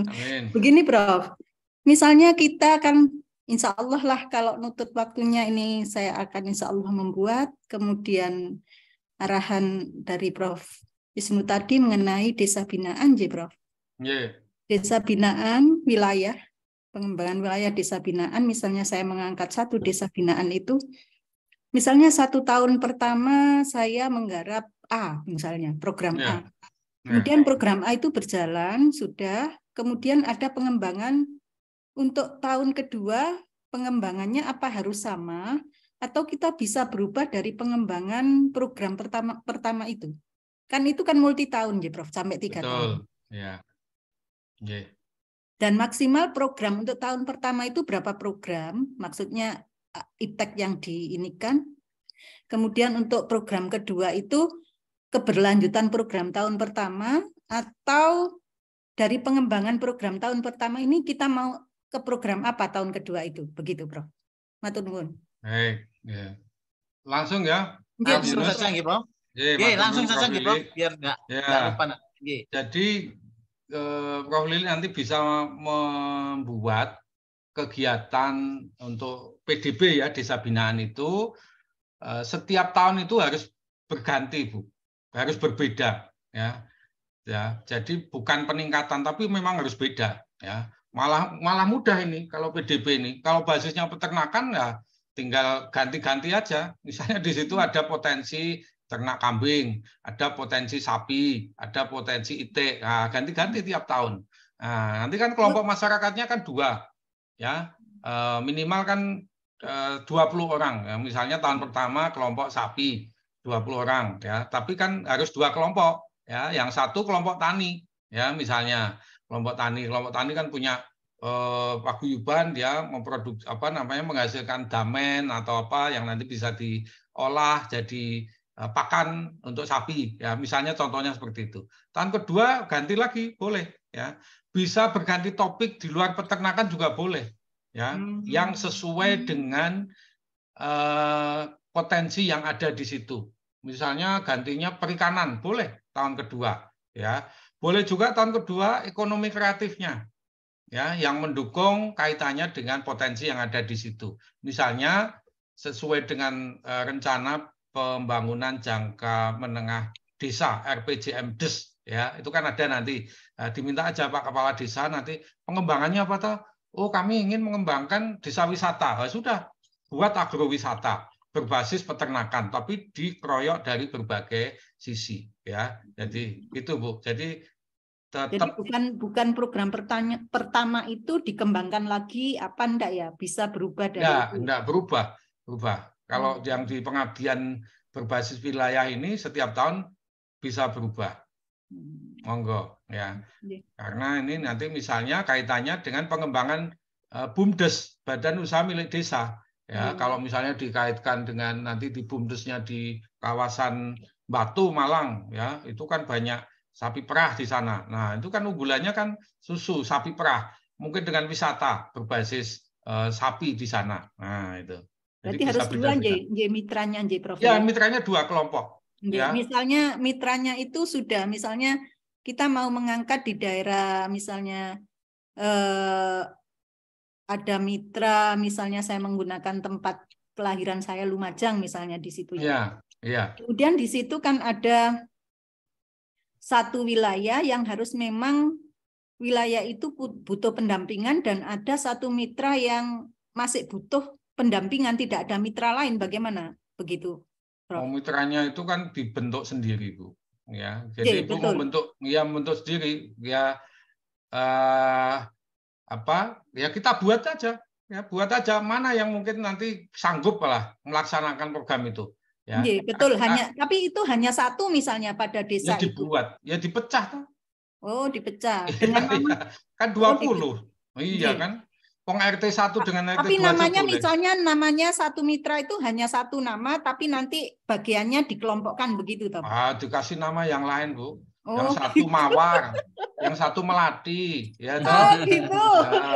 Buatkan di stempel di depan Pasar Wonokromo tadi. Aduh, berani Prof, puasa-puasa, insya Allah enggak lah dari ini. Loh kalau membuat stempel kan sah toh? Boleh, Bu. Itu boleh. Justru malah dibolehkan kalau Ibu nggak ada stempel itu malah nggak kelihatan valid. Iya. Tapi kan harus dari sananya, Prof. Masa harus ya atas persetujuan itu. Iya, kan misalnya Pak Joyo minta Prof Lili, tolong Pak, Bu di Surabaya kan lebih murah, lebih bagus ya buatkan gitu. Yang penting metre 10.000 itu yang sah. Prof Hanafi tentang senyuman ya Prof Hanafi. Ya, astagfirullah. Prof Wisnu. Jadi enggak tahu ini nama Prof Wisnu ini. Ini kayaknya memang suasananya juga cukup unik dan relatif tidak memberatkan begitu nggih Prof ya. Iya. Matur nuwun. Jadi harus berubah nggih programnya. Iya, asalkan programnya. Malah enak itu Prof Lili kalau mau berubah itu kalau pengembangan kadang-kadang kita cenderung memasakkan diri gitu kan. Iya. Kalau ada potensi lain yang bisa dikembangkan. Jadi satu program sudah berjalan 1 tahun, tidak kita tunggu bagaimana program itu berhasil berarti ini kalau evaluasi tapi kan kalau ini dengan aspek lain kan juga lebih enak lagi nanti budgetnya lebih banyak lagi gitu. Matur nuwun. Monggo silakan Bapak Ibu sekalian, ini menarik sekali keterangan atau jawaban dari Prof Wisnu yang cukup sederhana dan bisa kita ikuti begitu. Monggo, barangkali ada yang lain. Itu Budekan tuh, Budekan. Monggo Budekan. Prof Mini, monggo silakan kalau mau bertanya karena ini juga salah satu gembongnya Penmas ini. Iya, enggak lah semuanya. Anggaran Penmas ini. Semuanya sama aja. Prof Mini. Ya, yang pertama saya matur nuwun sangat Prof Wisnu Nur Cahyo sudah berkenan ya memberikan membagi ilmunya buat kita semuanya, yang kita tahu jenengan ini luar biasa kepakarannya ya, terutama kalau kebakaran bidang parasitologi. Kalau parasitologi sudah nggak bisa tidak bisa dikatakan lagi ya, sudah luar biasa. Tetapi di dalam pengabdian masyarakat ini beliau ini luar biasa pakarnya ya. Dan juga kemarin sudah memberikan di LPPM untuk para dosen di Universitas Airlangga. Saya terima kasih jenengan sudah menerima permohonan saya, tentunya juga permohonan kami jenengan untuk membagi ilmunya lagi khusus untuk teman-teman di FKH. Prof. Wisnu, saya memang sengaja mengundangkan jenengan untuk memberikan atau membagikan ilmunya karena saya melihat bahwa di FKH ini penerimaan dari pengabdian masyarakat yang didanai oleh Kemenristek-Dikti itu memang semakin tahun semakin menurun. Nah, ini kan terkait dengan nanti capaian dari fakultas ya, karena kami juga mendapatkan target yang diberikan oleh universitas. Oleh karena itu, saya terima kasih. Mudah-mudahan nanti semakin banyak teman-teman yang bisa mengajukan permohonan, mengajukan proposal.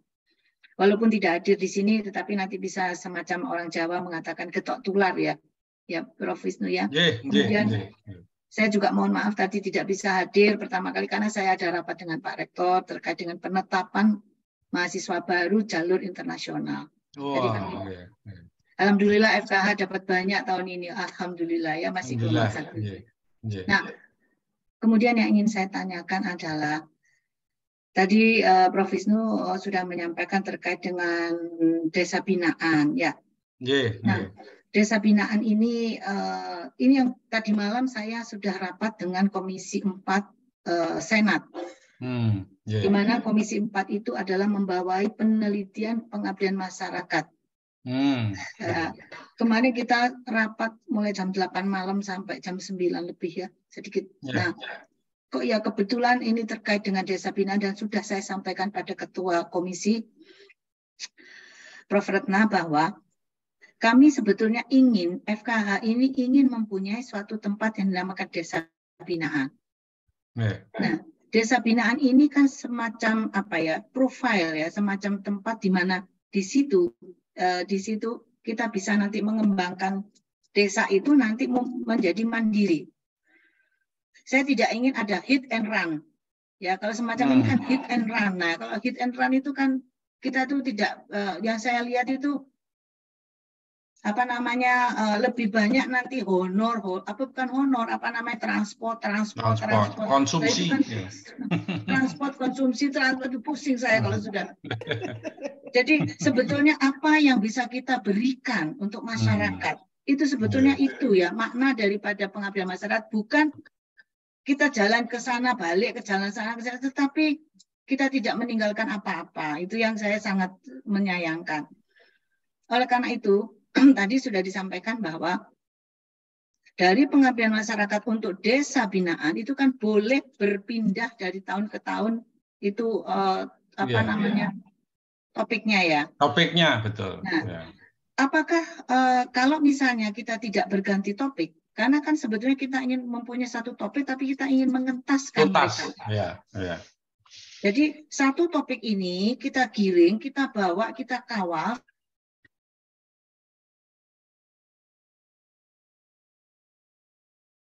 Wah, ini Fris. Maaf, Fris. Putus. Ya, Oke. Baru Fris. Ya.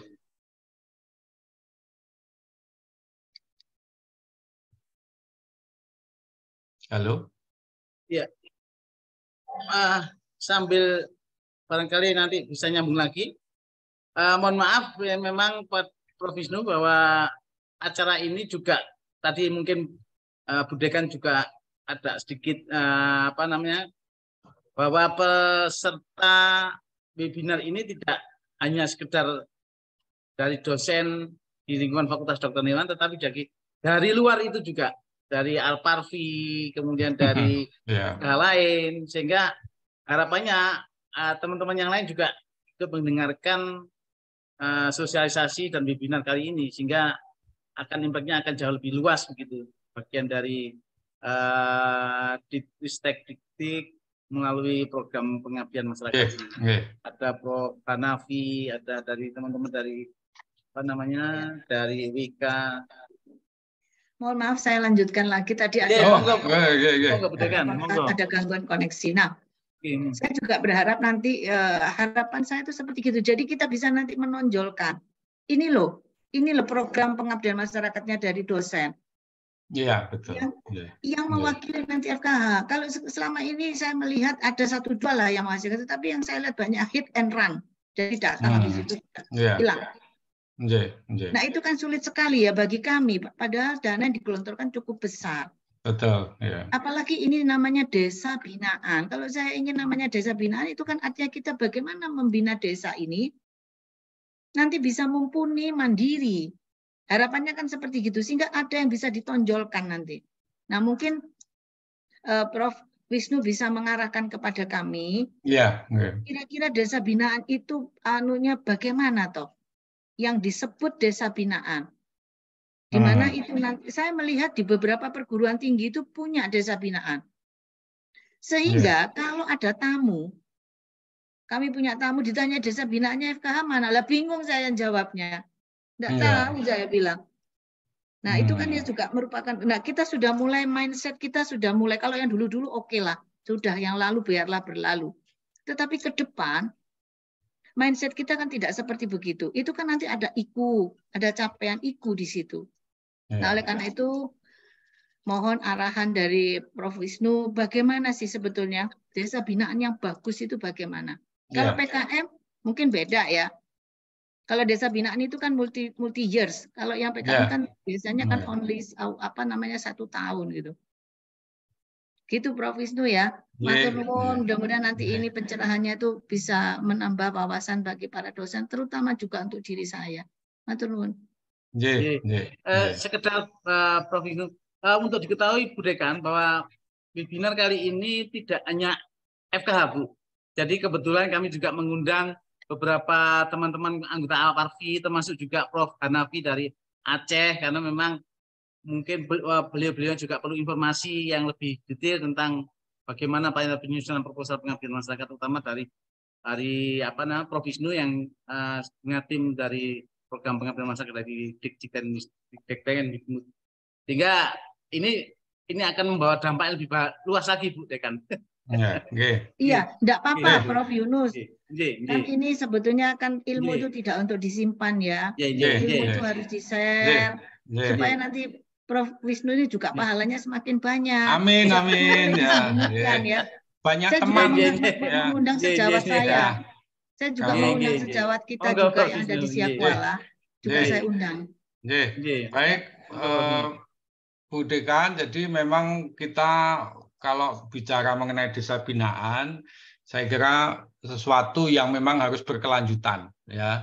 Jadi kalau misalnya di satu desa itu ya kita masuk, kemudian kita lihat bagaimana rencana pembangunan di desa tersebut. Nah, mungkin dari situlah ketahuan unggulan desanya apa. Nah, apakah dari peternakannya apa, permasalahannya apa, problemnya apa ya.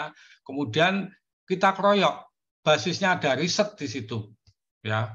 Kemudian ada pengabdian masyarakatnya masuk di situ ya. Misalnya ada program pengabdian masyarakat di tempat yang lain misalnya ya, dari perguruan tinggi yang lain misalnya akan membantu, boleh, atau bantuan dari CSR dan sebagainya ya, sehingga berkelanjutan di situ. Nah, ini jadi ada aplikasi dari riset dari dosen-dosen yang mengarah ke situ, ada program pengabdian ya, tahun pertama apa, tahun kedua apa, tahun ketiga apa, tahun keempat apa, tahun kelima apa, tapi selalu meningkat. Betul tadi ya. Kalau program desa binaan di salah satu perguruan tinggi memang harus menunjuk pada satu desa yang digarap secara berkelanjutan ya, berbasis dari potensi kekuatan yang ada di sana ya. Ini sehingga harapannya nanti masyarakat desa tersebut akan mandiri, maju, sejahtera. Nah, tentu semuanya harus terpusat ya, organisasinya ada di misalnya di fakultas ya, kalau di FK UNER itu ya, misalnya semua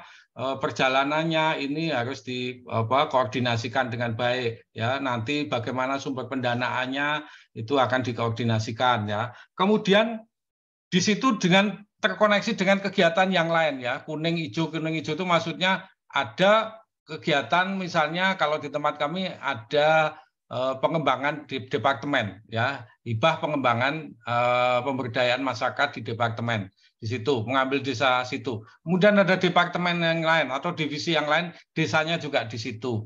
Kemudian ada dari dana fakultas, dikeroyok juga di situ. Ya, terus dikawal terus ya sampai nanti setelah selesai ini dilanjutkan apa lagi ya, sehingga nanti akan berkelanjutan.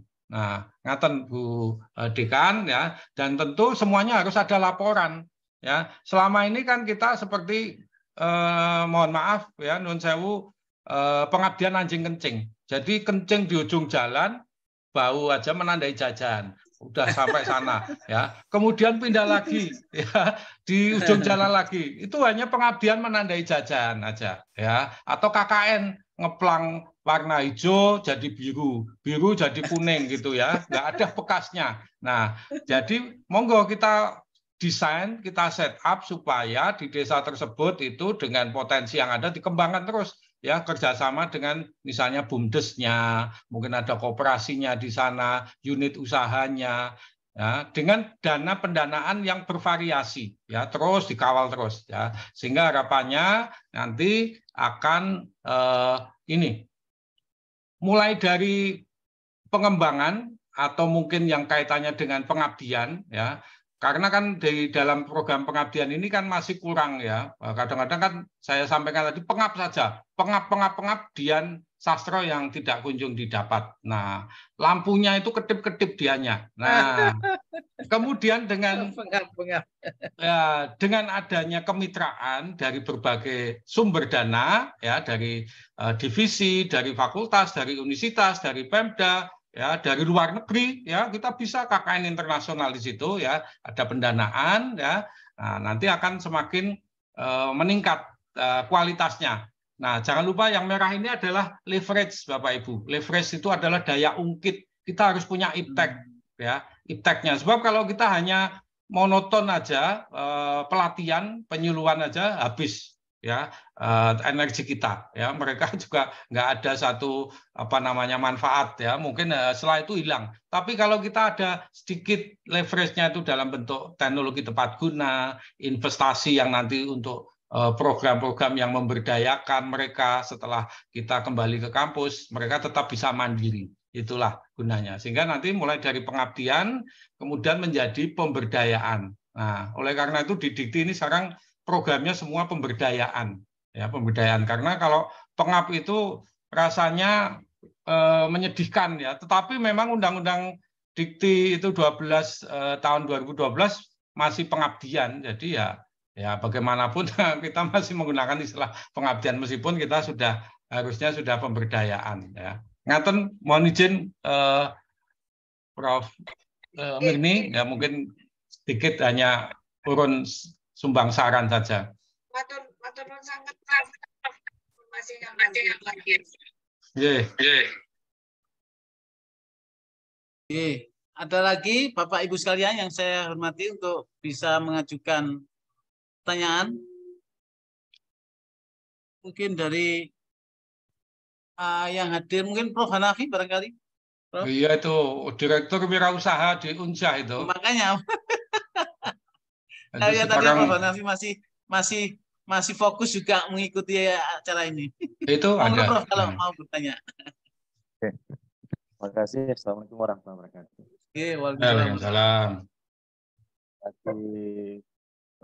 Ini saya nih, Prof. Yunus. Ini guru semuanya lah ya. Oke. Para kolega-kolega aparti dan dosen UNER semuanya. Ini Prof, saya kan mau tanya ini tentang apa namanya tadi ya? Yang kewirausahaan berbasis mahasiswa, Prof. Kalau dulu kan ada lulus IBK, dulu itu kan iptek kewirausahaan kalau dulu. Kalau sekarang kan namanya kewirausahaan berbasis mahasiswa. Ya, KBM, kewirausahaan berbasis mahasiswa. Nah, Karena kalau saya lihat kan tadi kan target mitranya kan mahasiswa 10 orang, nanti 20 mahasiswa. Nah itu kalau misalnya, karena kan pengalaman kita dulu waktu IBK itu kan yang namanya mahasiswa Pak Prof. Jadi kalau misalnya kita mau target harus apa namanya berhasil dia sampai 5 orang menjadi tenant outwall. Nah jadi strategi apa yang harus dilakukan supaya kita bisa tangkap dia keberhasilannya betul karena kegiatan kewirausahaan kita. Karena dulu kita waktu ditanya terkait dengan apa namanya luaran tenan itu, yang seperti Prof tadi sampaikan bahwa harus ada rekap luarannya, jualannya. Kalau dulu kan tidak sempat kita sampaikan ke mereka. Apakah kalau misalnya sekarang di awal proposal kita harus yakinkan ke mereka bahwa tahapan-tahapan yang harus dilalui oleh mahasiswa kalau ikut program kewirausahaan berbasis kemahasiswaan ini, apakah harus itu yang mereka kerjakan? Terima kasih itu.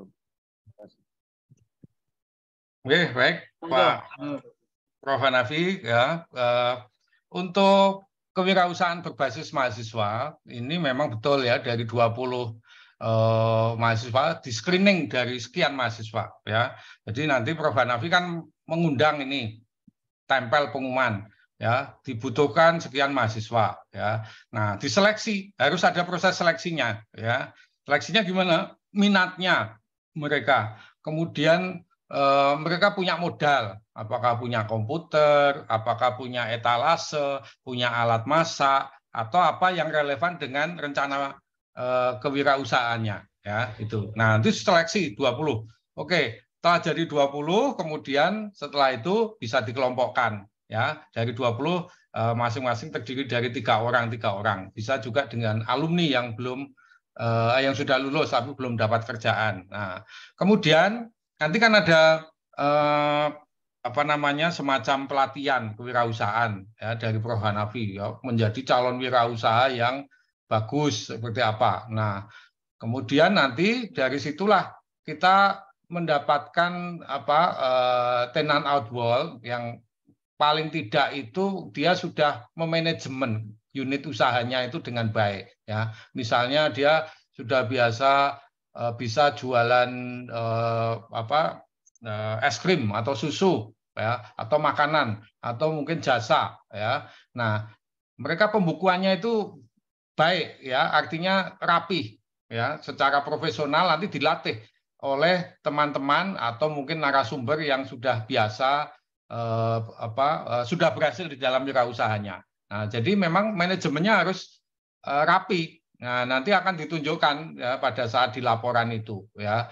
Paling tidak itu ya ada cash flow yang meningkat ya. Turun naik itu biasa ya. Misalnya di bulan Ramadan ini kan agak sedikit seret turun ya. Mungkin nanti naik lagi di setelah Lebaran ya, atau mungkin terkait dengan tanggal ya. Tanggal muda itu banyak ya, tapi secara akumulatif ya di akhir tahun nanti menunjukkan tren yang positif ya. Itu bisa dilihat dari berbagai sisi ya, mungkin dari sisi keuangannya, mungkin dari sisi produknya, atau mungkin dari produktivitas ya, aktivitasnya apa yang dia kumpulkan, yang dia lakukan selama ini ya. Mungkin dia sudah dapat berorganisasi dengan baik ya dengan teman-teman sesama tenant outwall itu ya. Bagaimana dia ada perkumpulannya, sering sharing gagasan, menjadi calon startup yang berhasil dan sebagainya. Nah, ini penting sekali. Itu ditulis di dalam proposal ya. Bagaimana nanti kita akan menilai keberlanjutan, menilai keberhasilan dari satu kelompok itu. Itu Prof. Hanafi ya. Lagi Prof, boleh Prof? Ya. Nah, ini kan kalau di kita kan Prof kan ada namanya program PIPN, Program Inovasi Produk Mahasiswa yang kita danai, yang kita berikan pendanaan ke mereka. Ya. Artinya kalau misalnya dari sejumlah mahasiswa yang selama ini sudah kita danai, yang itu akan kita screening untuk menjadi calon di dalam program ini, dimungkinkan enggak? Ini dana maksudnya dari Unsyah gitu? Ya, ini kan misalnya kita kasih dana 5 juta, mereka sudah berusaha. Ya, malah bagus itu disinergikan. Ya, malah bagus. Ya. Dari mereka yang sudah hari ini kita berikan pendanaan, kan tentunya dia perlu kelanjutan. Nah, itu yang akan kita lakukan ke dalam proposal. Iya. Justru keberlanjutannya malah lebih bagus karena punya pengalaman. Misalnya yang program kreativitas mahasiswa kewirausahaan itu kan ada.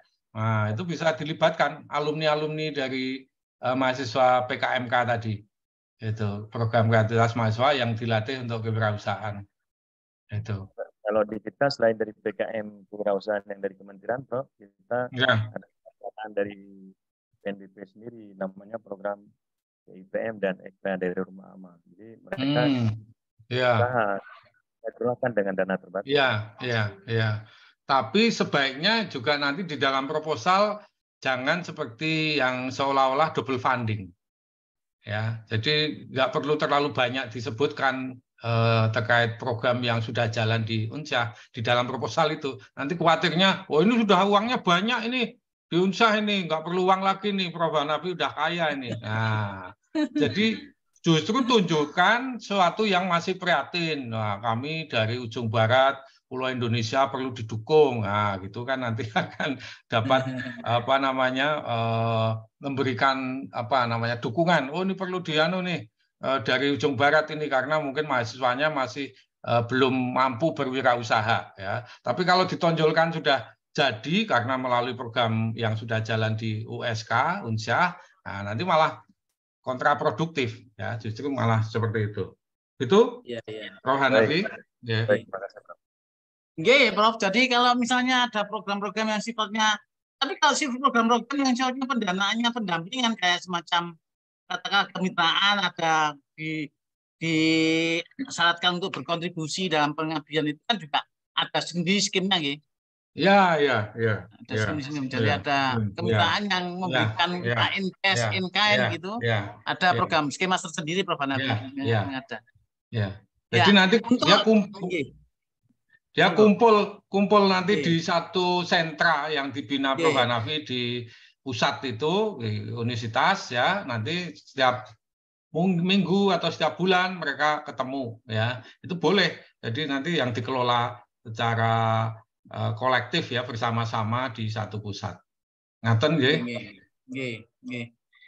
Mungkin barangkali ya kita berikan kesempatan sekali lagi mungkin dari yang hadir. Prof Yunus, saya Prof Yunus. Monggo. Ya, monggo. Sinten nggih? Maaf saya off kamera karena rodok sinyalnya agak kurang bagus. Oh, Bendang. Mau Prof Bendang. Ya. Oh, Prof Bendang. Nggih. Pripun, Prof Bendang? Kita ini kan mau mengajukan proposal tentang pengenalan toksoplasmosis pada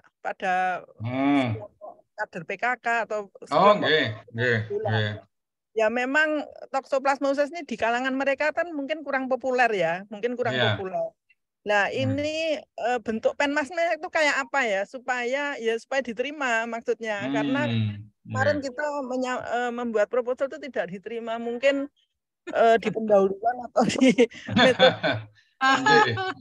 Makanya karena ya inginnya tuh mengadakan penyuluhan plus ya pelatihan sedikit gitu loh. Ya, nggih.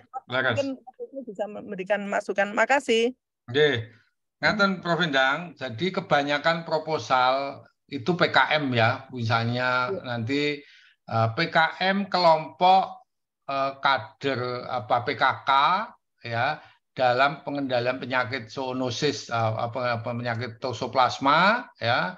Terus berbasis apa ya di desa mana, di kelurahan mana, misalnya seperti itu. Nah, jadi usahakan jangan monodisiplin. Kalau teman-teman ini kan kebanyakan karena kaitannya dengan toksoplasma ya hanya kucing-kucing aja ya.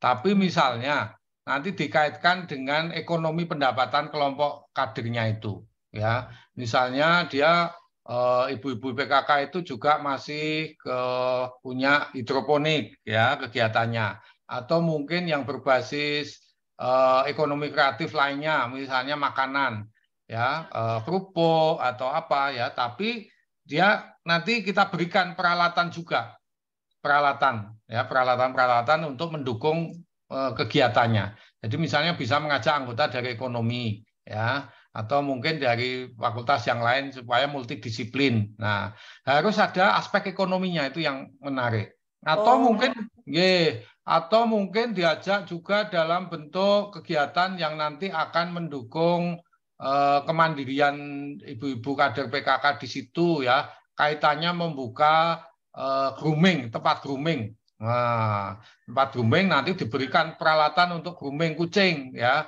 supaya kucing itu tetap sehat, ya, dijaga kesehatannya, dikontrol apakah ada tukso atau tidak, pakannya selalu matang, ya, tidak keluyuran kemana-mana makan tikus, ya, kemudian di grooming. Nah, nanti dari grooming ada pelatihan, tapi berikan alat terkait grooming. Ya, misalnya kotaan, ada kandang kucing, kemudian ada perlengkapan grooming, ada gunting kuku, ada macam-macam tes kesehatan itu. Jadi harus kombinasi. Tapi kalau bisa yang mendatangkan ekonomi, meskipun anggotanya harus juga dari fakultas yang lain. Ya, ngaten Prof. Endang. Tapi rada sulit ya mengaitkan talkshow dengan peningkatan ekonomi. Loh, nggak masalah. Yang penting mereka itu akan punya unit usaha, ya, usaha. Nanti topiknya itu kan PKM kader PKK yang nanti dia akan bisa mandiri gitu. Produktivitas. Peningkatan produktivitas itu ya dikaitkan dengan kesehatan. Iya. Prof, terima kasih Prof. Mungkin satu lagi nggih Prof. Mungkin kita akan menyapa senior kita. Prof Upi, monggo Prof Upi, kok katanya monggo masih hadir nggih. Oh, ini ada ya. Nah, nggih, Prof Upi barangkali ada yang mau ditanyakan Prof, senior kita. Aduh, terima kasih. Sama-sama ikut berkan. Ikut meramaikan gitu. Terima kasih. Prof Upi, barangkali ada yang disampaikan. Oke. Maaf saya tutup ini ya. Monggo. Silakan Prof Upi. Sambil masak soalnya. Sambil masak. Iya, masak apa ini, Ubi? Ya, karedok atau masak? Pecel. Pecel goreng ikan gitu loh. Baik, terima kasih Prof Yunus. Terima kasih Prof Wisnu, luar biasa pencerahannya. Saya itu Prof Yunus Prof Wisnu sudah lama kan waktu itu pernah ketemu Prof Wisnu. Ayo Bu Upi rajin membuat proposal PKM, tapi ternyata sampai sekarang saya tuh aduh ampun deh. Sedih rasanya kalau untuk PKM ini saya sangat mundur gitu loh Pak. Jadi nggak maju-maju. Mudah-mudahan dengan adanya pencerahan ini saya jadi bangkit kembali. Ini semangat nih Prof Wisnu, terima kasih. Terus terang saya tuh malesnya tuh di laporan keuangan dan sebagainya gitu loh Prof. Jadi kalau apakah nanti di PKM ini juga sama ya Prof Wisnu? Pelaporannya itu sangat rumit gitu, harus ada ini, harus ada itu. Macam-macam itu loh. Jadi kadang-kadang bikin laporan keuangannya itulah yang menjadi problem gitu. Jadi males gitu loh. Itu yang pertama. Prof Wisnu mohon pencerahannya. Terus yang kedua, saya sebenarnya ingin sekali tadi ada contoh bahwa salah satu PKM yang sudah diterapkan mungkin oleh kawan-kawan dari perguruan tinggi lain, yaitu teknologi pengendalian lalat ya di peternakan. Itu saya sangat dari dulu kepingin gitu loh, terutama pengelolaan mandi gitu seperti itu. Nah, mungkin mohon arahan dari Prof Wisnu, kira-kira poin apa ya yang bisa saya perkuat di dalam proposal tersebut gitu supaya kayak Mbak Endang tadi, kayak Prof Endang ya, supaya diterima gitu loh. Wah, ini training khusus Prof Wisnu. Training khusus ini Prof Wisnu. Iya, tekniknya nih, kiat-kiatnya loh, kiat-kiatnya itu. Khusus nih. Enggak, Mbak. Oke, matur nuwun. Itu saja, terima kasih.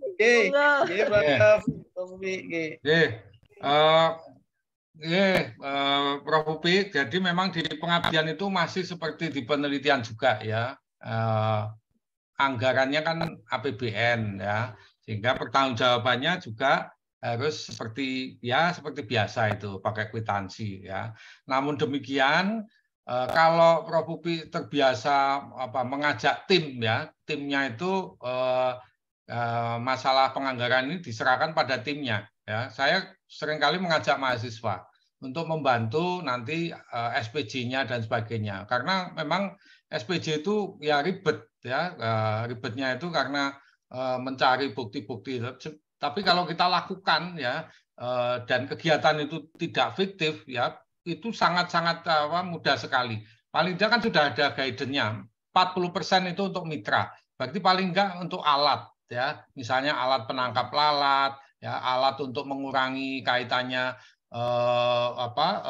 polusi bau misalnya, alat untuk mengolah kotorannya ya, fesesnya itu menjadi biogas dan sebagainya ya, untuk mengolah jadi kompos ya, pupuk padat, pupuk cair ya, alat-alat itu, sehingga nanti kan akan terbelanjakan komponen-komponennya itu ya, anggarannya itu 40% ya minimal untuk alat. Nah, kemudian pelatihan kan pasti ya, ada konsumsi ya, ada seminar kit seperti kaitannya dengan hand sanitizer, masker ya, kemudian perjalanan ya, uang saku harian kita ke lokasi kan juga bisa ambil di situ ya, 150.000 misalnya.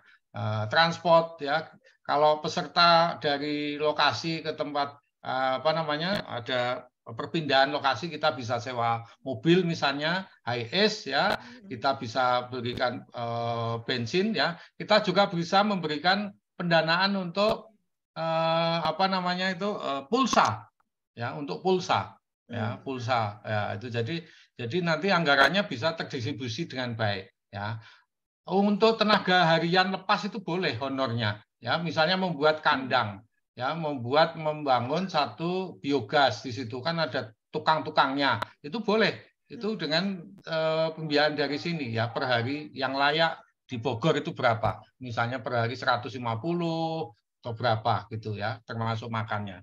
Nah, nanti itu banyak yang bisa dimasukkan di situ. Nah, kemudian contoh konkretnya ya tadi saya sebutkan tadi, harus ada ipteknya ya, harus ada peralatan ya.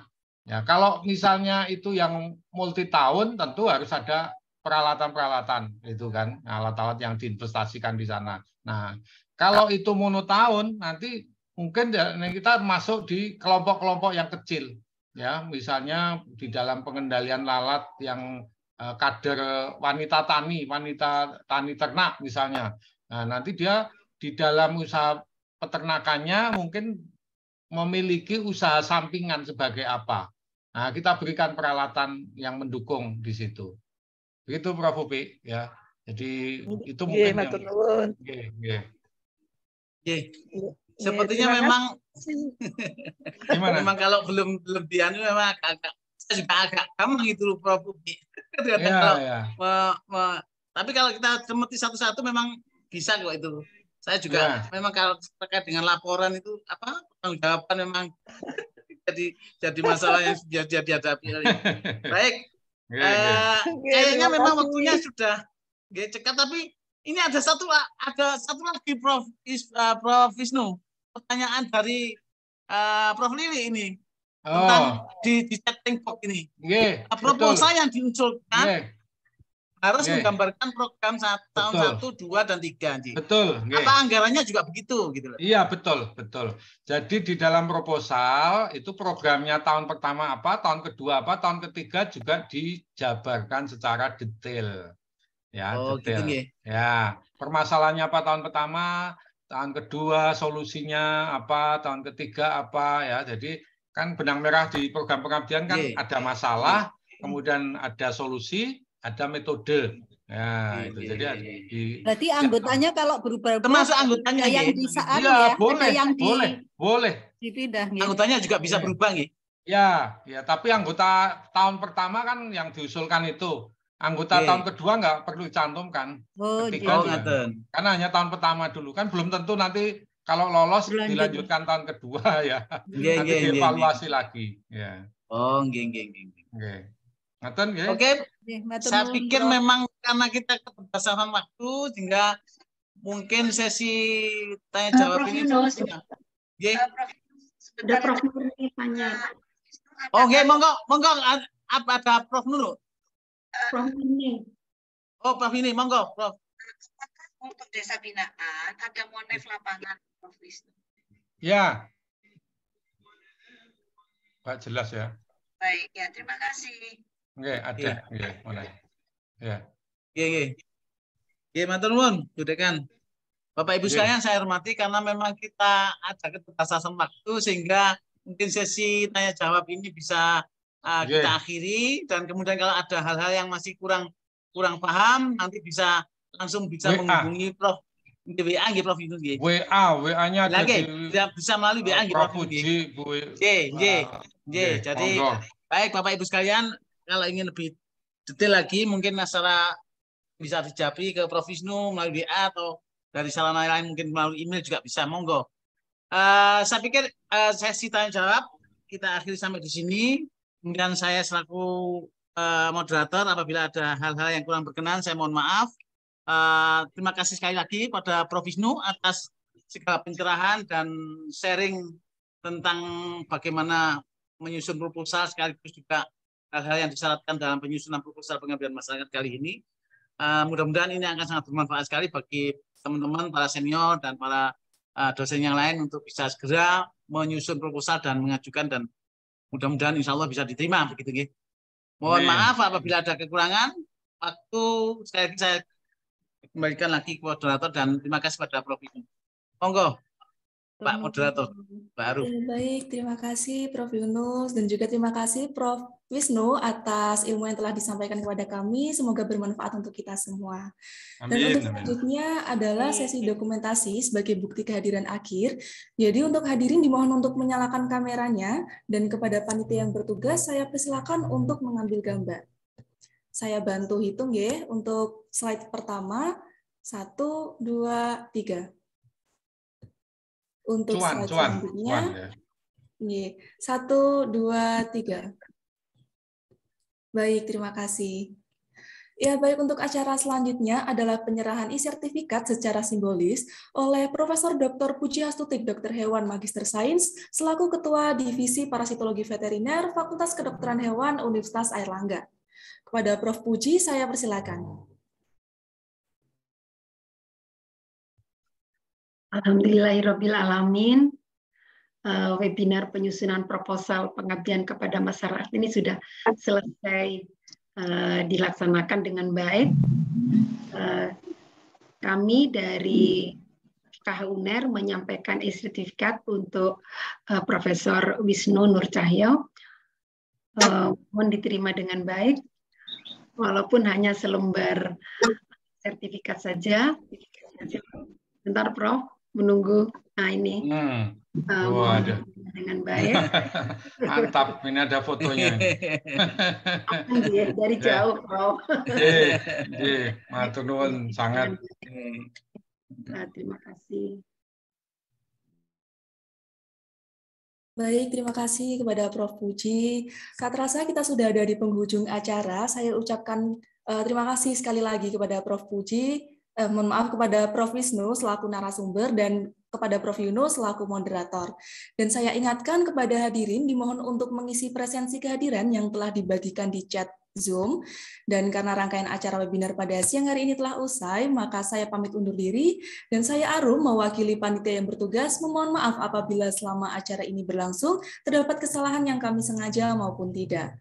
Dan kami ingin mengucapkan terima kasih kepada seluruh elemen yang telah membantu suksesnya acara ini dari pihak narasumber, moderator, panitia, serta seluruh peserta. Akhir kata, wassalamualaikum warahmatullahi wabarakatuh. Waalaikumsalam. Prof Inu, matur nuwun sangat. Matur nuwun. Matur nuwun Bu Dekan. Bapak Ibu. Men, Prof Umi juga itu tadi. Prof Umi. Saya lambat nih. Saya lambat. Mas Bro, Pak. Saya terlambat. Ya, terima kasih. Matur nuwun Prof Lucia juga. Prof Lucia. Saya selalu persiapkan buka puasa aja. Amin. Assalamualaikum warahmatullahi wabarakatuh. Matur nuwun. Prof Imam Mustafa juga tadi ya, Prof Burlina matur nuwun kehadirannya. Sama-sama. Assalamualaikum. Waalaikumsalam.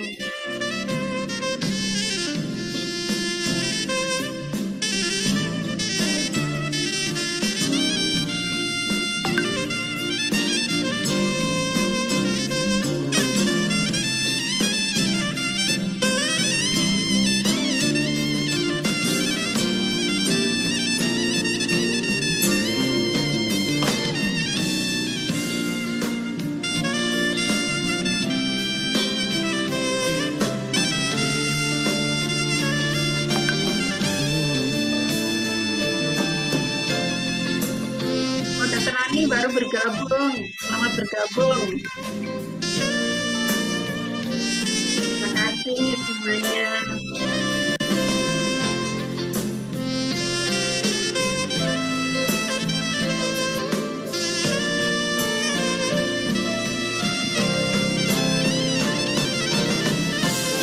Oh, masih ada Dr. Wiwi ya, Dr. Esti juga, Dr. Yogi. Dr. Anam, Dr. Tri Mulyati,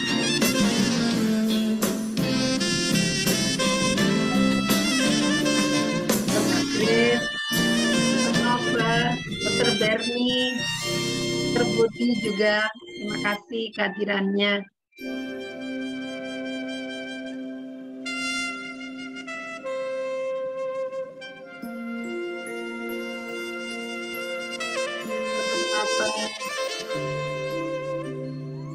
Prof Endang, makasih.